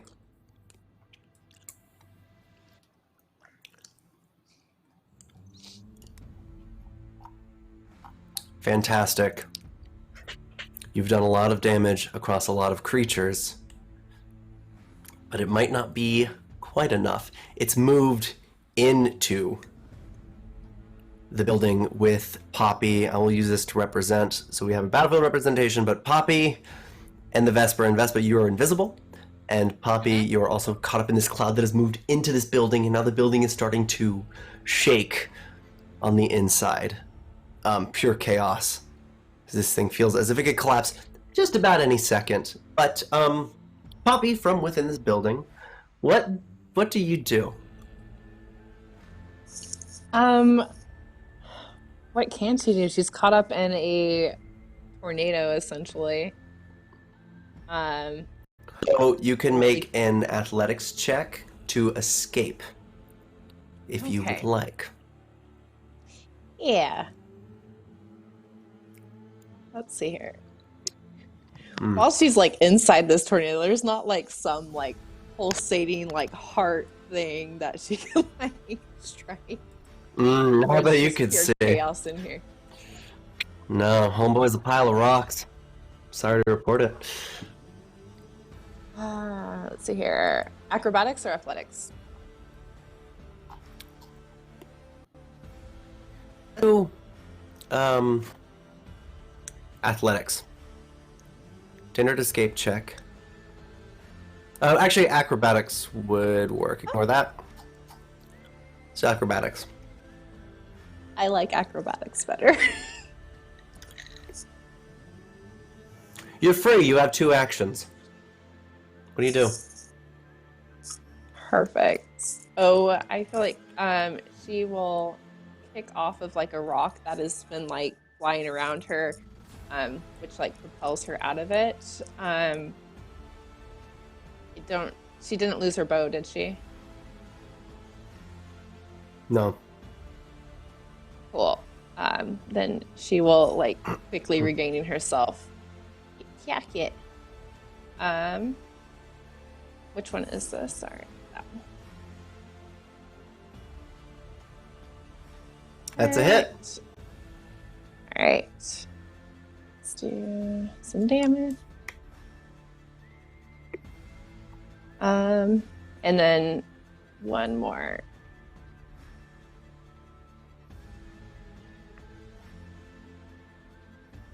It's a hit. There you go. Fantastic. All right. Hmm.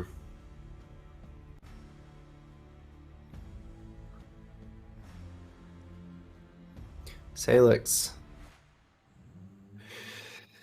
You don't have any attacks of opportunity left this round, do you? I do. You I used have 2. one.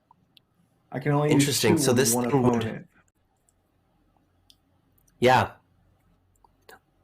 This last one will move towards Rune. It will provoke for your third and final attack of opportunity this round in an attempt to grab Rune. Yeah, so 51 would hit. 51 would hit. Well done. Well done.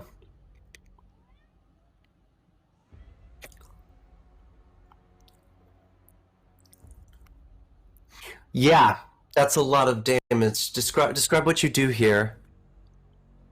In In so fact, as the storm elemental starts to move away, Salix kind of drops down a lower stance and lunges forward, comes up with an upward swing, cleaving like the whole back half of it, muttering curses in Ancient and Siren the whole time. mm-hmm. It moves, is finally crumbling, falling apart, yet it stalks Rune. An attack of its claw. 39 is a hit. It beats the mischance DC. If you don't have a way to absorb this slashing damage, you're taking 27 points, Rune. Okay. And then with a third and final attack, strike of the claw yet again. Except this one a miss. Salix, it's your turn. Your wizard is in danger. What do you do? So Salix will move up. I want to try something. So I am going to roll a intimidation check. Let's see how this goes. Oh, that did not work. I thought it worked. All right. That's such a bitch. It was a nat 20. All right. So 38 against its will DC. Well, you succeed. Okay. It needs to roll a fortitude save.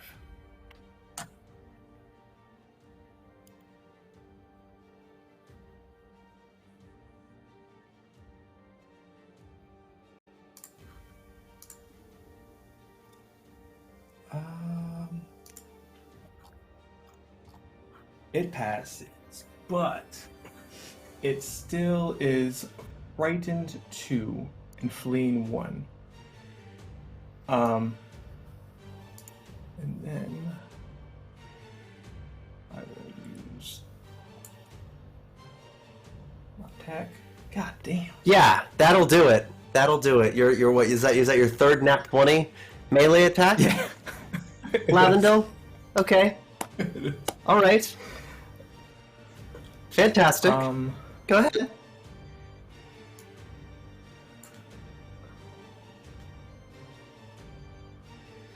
What?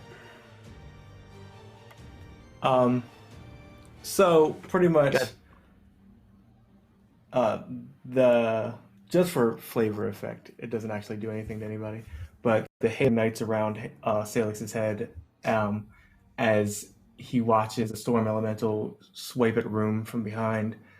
As the storm elemental kind of turns his head towards Salix, he just kind of walking up slowly, just in that deep growling voice of Ancient Siren that probably only Rune could understand at this point. He's like, "You dare to strike my wizard. Oh, for that. And he'll raise his blade in the air, and Leviathan starts to vibrate at a high frequency as he brings it down with such force. The ground beneath the storm elemental shatters, and Salix leaves the blade lodged in it as he just keeps striking at it with his fist over and over again, screaming about how no one touches his wizard without permission.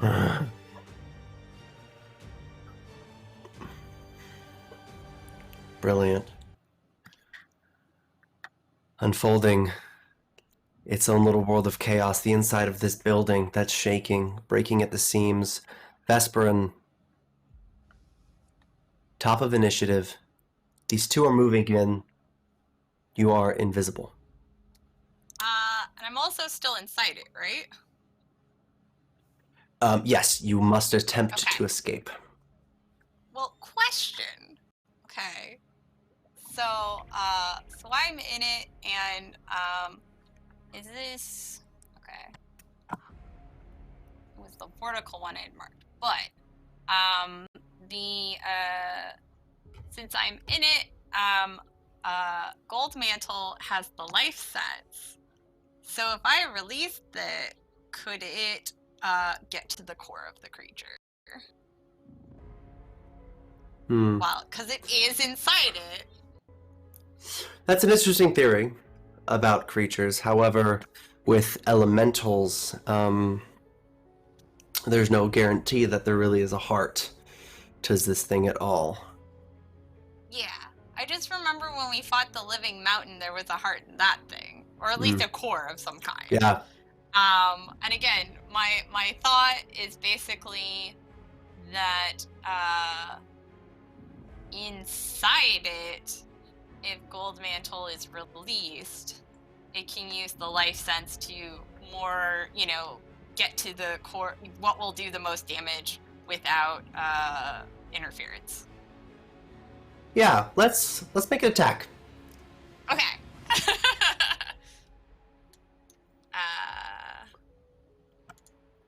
Let Balgora do what Balgora does. Yeah. And Come on, eviscerate this baby. thing. Don't let me down. 40's a hit. Excellent. So, yeah, she would just kind of whisper to it.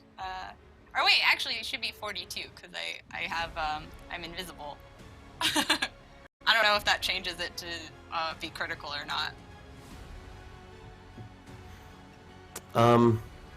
I'm almost positive you have lethal on this creature with a successful hit.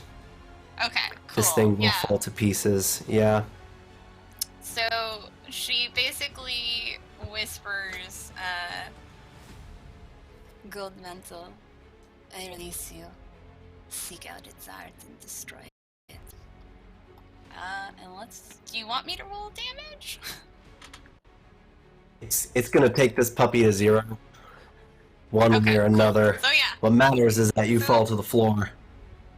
Well, I want Go ahead. to, as it's exploding, I would like to attempt a cool acrobatics check to bounce out of there if I can do that. Yeah, that'll give you control where you live. Balgora, and I released Balgora, so I didn't have to necessarily do anything. And I have all those. Yeah, so Success. it is literally the super cool thing where like Balgora is like arcing into this like line by itself, like just sort of doing that thing of pinballing around as she just sort of flips out and then lands in that cool superhero pose as the thing collapses behind her. Because cool guys don't look at explosions. Dead as all get out. You fade. And do I have you have an action left. Yes, you do. Let's murder this one. All right. So since I have flanking already with Waldorf there, I'm going to hit it with Belgora again.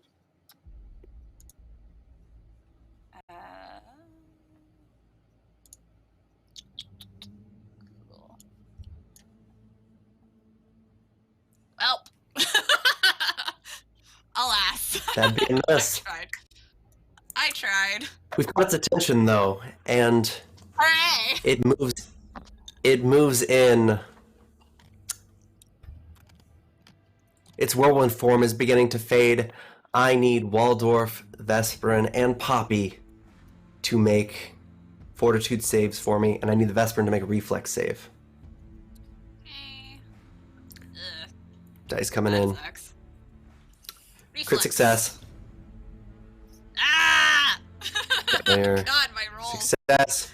Failure. All right. Ah! Vesperin, Oh you're boy. going to take... I was too cool. I got punished. I know. Oh man. I'm going to hit you with some hubris. You're stunned, and okay. you're going to take...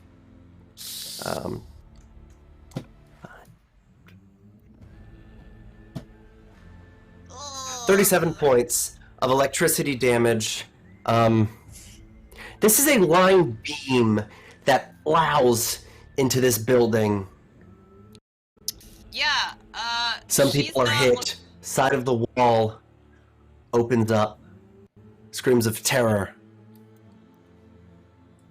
I imagine at this point, like, on top of just looking awful, because I think that's, like, most of my health at this point, but Sprint's hair, her long fucking hair has become just this afro from the electricity damage.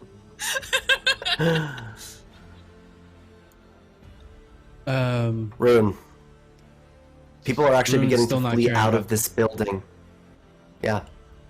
Yeah, Rune not carrying. Still, oh, the one behind him's dead. So there's just, as far as he knows, this one and maybe one inside.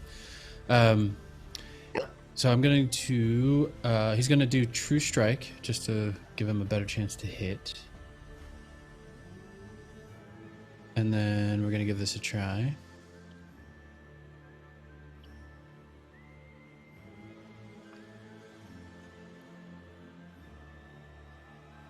I don't think either of those hit. So we'll do that.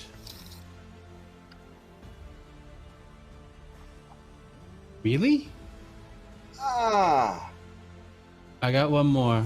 May as well. You do indeed. Oh, that let me try that again. I apologize. I double clicked it back. That's fine. Yep. All right, we got something. 38. 38. Yeah. 38 is a hit.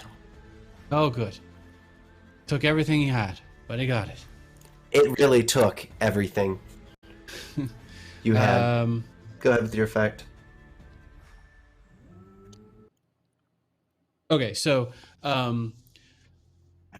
so Rune starts to run his staff along the ground to pick up debris, but then he stops halfway and just looks at the creature, holding a hand out, and starts pulling chunks of the creature towards him.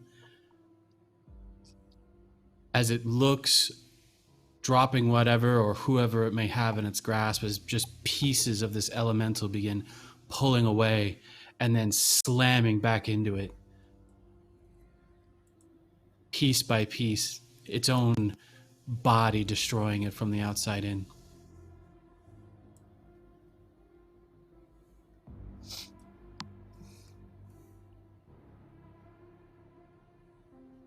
How much damage? 34 damage. That's lethal.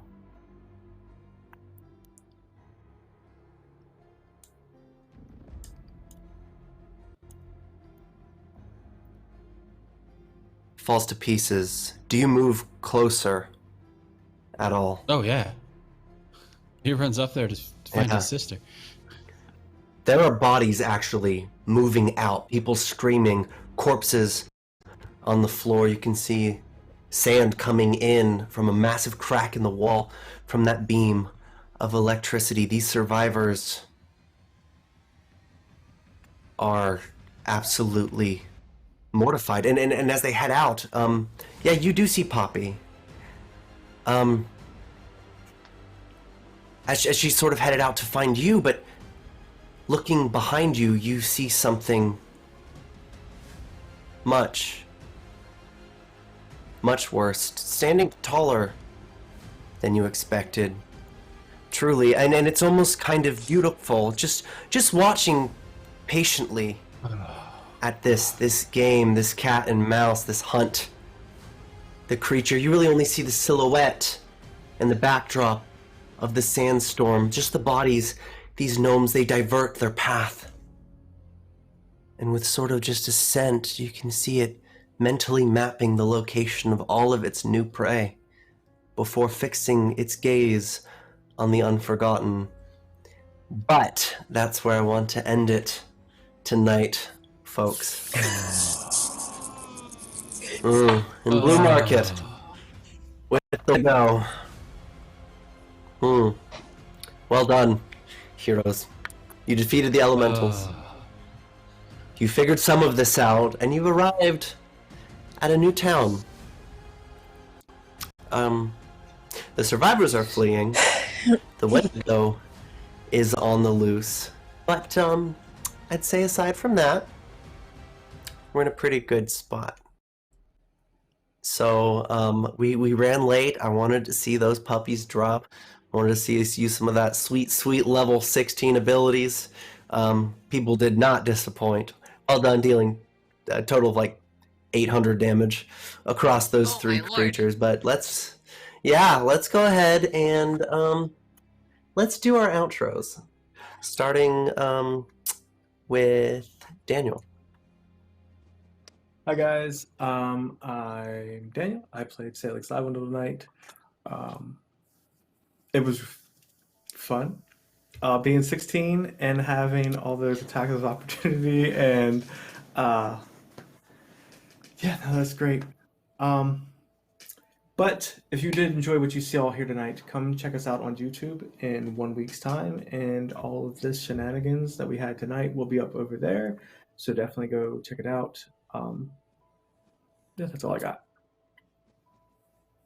All right, and it's funny when you said being 16, I thought you meant like Salix being a 16-year-old, because I'm getting like teenage Groot vibes from him lately, and I mean that with the most respect from my dear Celestial. You know, we all do what we gotta do. We compartmentalize. All right. Our surprise guest, Small Dwarf Badgersteel. Small Dwarf Badgersteel. Thanks for letting me hop in late. Work is work. But yeah, as always, don't forget to check us out on Patreon, patreon.com/pennyforatale. And as always, Waldorf is but has absolutely no idea what's going on. So this will be really entertaining to catch back up with next week, when I will be on time. Lest I turn you into some other creature. You know, I'm actually really enjoying this whole like transformation thing with Waldorf, where like, let's see how many things we can make him turn into when I have to work late. I like it. I'm digging it. Yeah, no, I think we all ultimately win from it. Just don't turn into a goblin again. That's probably a little too dangerous. Jen. But people loved. Yeah. Hi. I'm Jen. Tonight I played Erin / the Vesperin, who is mostly responsible for the incredibly bawdy jokes because I have a brain to maintain. You can find me on the internet at savagesparrow.com, where I sell a myriad of amazing nerdy t-shirts, apparel, and accessories, as well as patreon.com/savagesparrow if you want to check out some of my cool artwork. I did the character art for all the Pathfinder characters here, so, you know, I post other little fun comics and behind the scenes stuff there. Also, if you want to catch me streaming tomorrow, I will be playing Star Trek with the Quiet Gentleman. And Saturday, right? We're doing Fallout, Ian? We This are coming doing Saturday? Fallout. Yeah. Yeah, So I'll on be Leave on the that Tale. too, and that will be awesome. You get to, you know, hear me be from Minnesota, or I should say Wisconsin, where, you know, we're all about fighting together after the apocalypse, don't you know? And it'll be great. Oh man, it's really going to be a good time. Mhm. All right, Sam. Yeah, the proletariat need to rise up and seize those means of production, yeah? You're the commutant. Oh God. Don't even know. I don't even know. Hey guys, You are I'm welcome. Sam. I played Poppy tonight. Poppy Ravenwood, the caretaker of Badger Dork, Small Steel. However, we have That works. I like that one, actually. Yeah.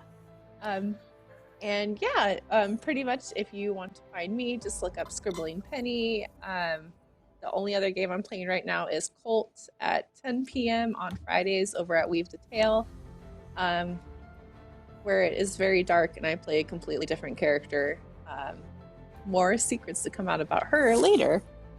But yeah, other than that, our schedule is pretty wide open here on Penny for a Tale. We do have a D&D 5e campaign, the Red Opera, starting up mid-July.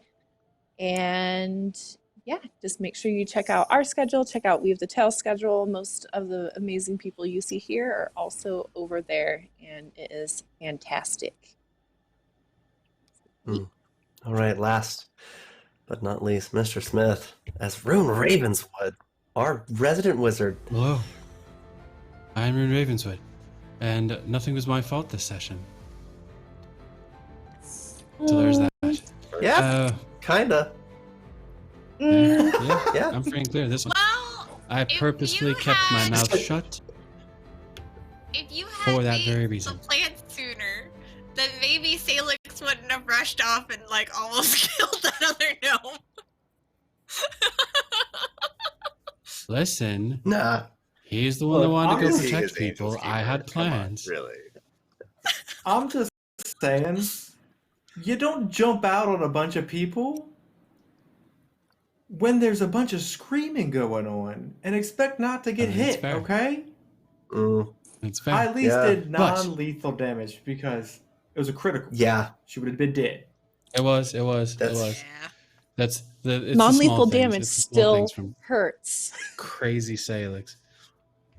So yeah, if you enjoyed this romper room, please feel free to come back and give us a bit of a follow and subscribe if you are so inclined to check us out. And as was noted, we always have our VODs up on the regular. Always come back to see what else we can call Waldorf Skysteel. I think that alone it's a thing. is worth the price of admission. Yeah. For sure. He's Badgers. absolutely wonderful. I'm in for it, Man. like 100%. Let's see if we can get like every race in the entire player's handbook at some point in time. There's a lot of them. Are you Slash challenging me? creature. Am I Oh my challenging gosh. you? Oh Sure, no. we'll turn Waldorf there's into a something whole new fake. archetype. Oh my gosh. Yeah, Waldorf is really just, it's not even a name, it's just a state of being. It's Being a nothing in template, particular. really, is what it is. Waldorf is Yeah. the Nothing in C-130 particular. of dwarves. Oh man. The shape smelter. Alright, well, if you like what you saw, do the things that they said. Follow, subscribe. We're back next time. 8:30 Eastern Standard Time, because my clock is actually accurate. You'll have to adjust, but thank you so much for watching. I'm absolutely loving Book 5 right now, but I'm going to let everybody get to bed or get to work or get to whatever they want to do. Good night.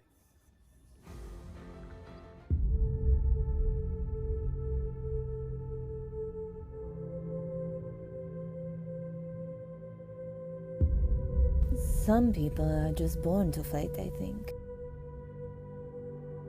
And it's not that they're born brave. It's not that they're born strong. It's just that the universe has decided that these ones... These people will have the grit and fire and steel in their blood, and it will be tested. This cosmic metal of theirs. They'll face trial after trial, be broken and damaged in countless ways. But they were born to fight.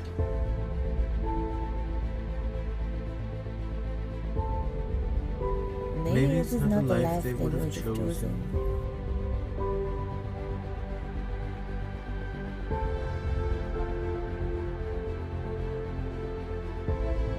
Maybe they'd love to lay down their arms.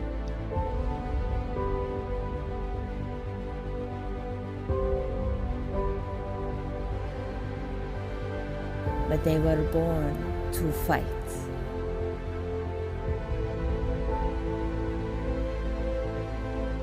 It's what they know. It's what they do best. It's all they could ever do.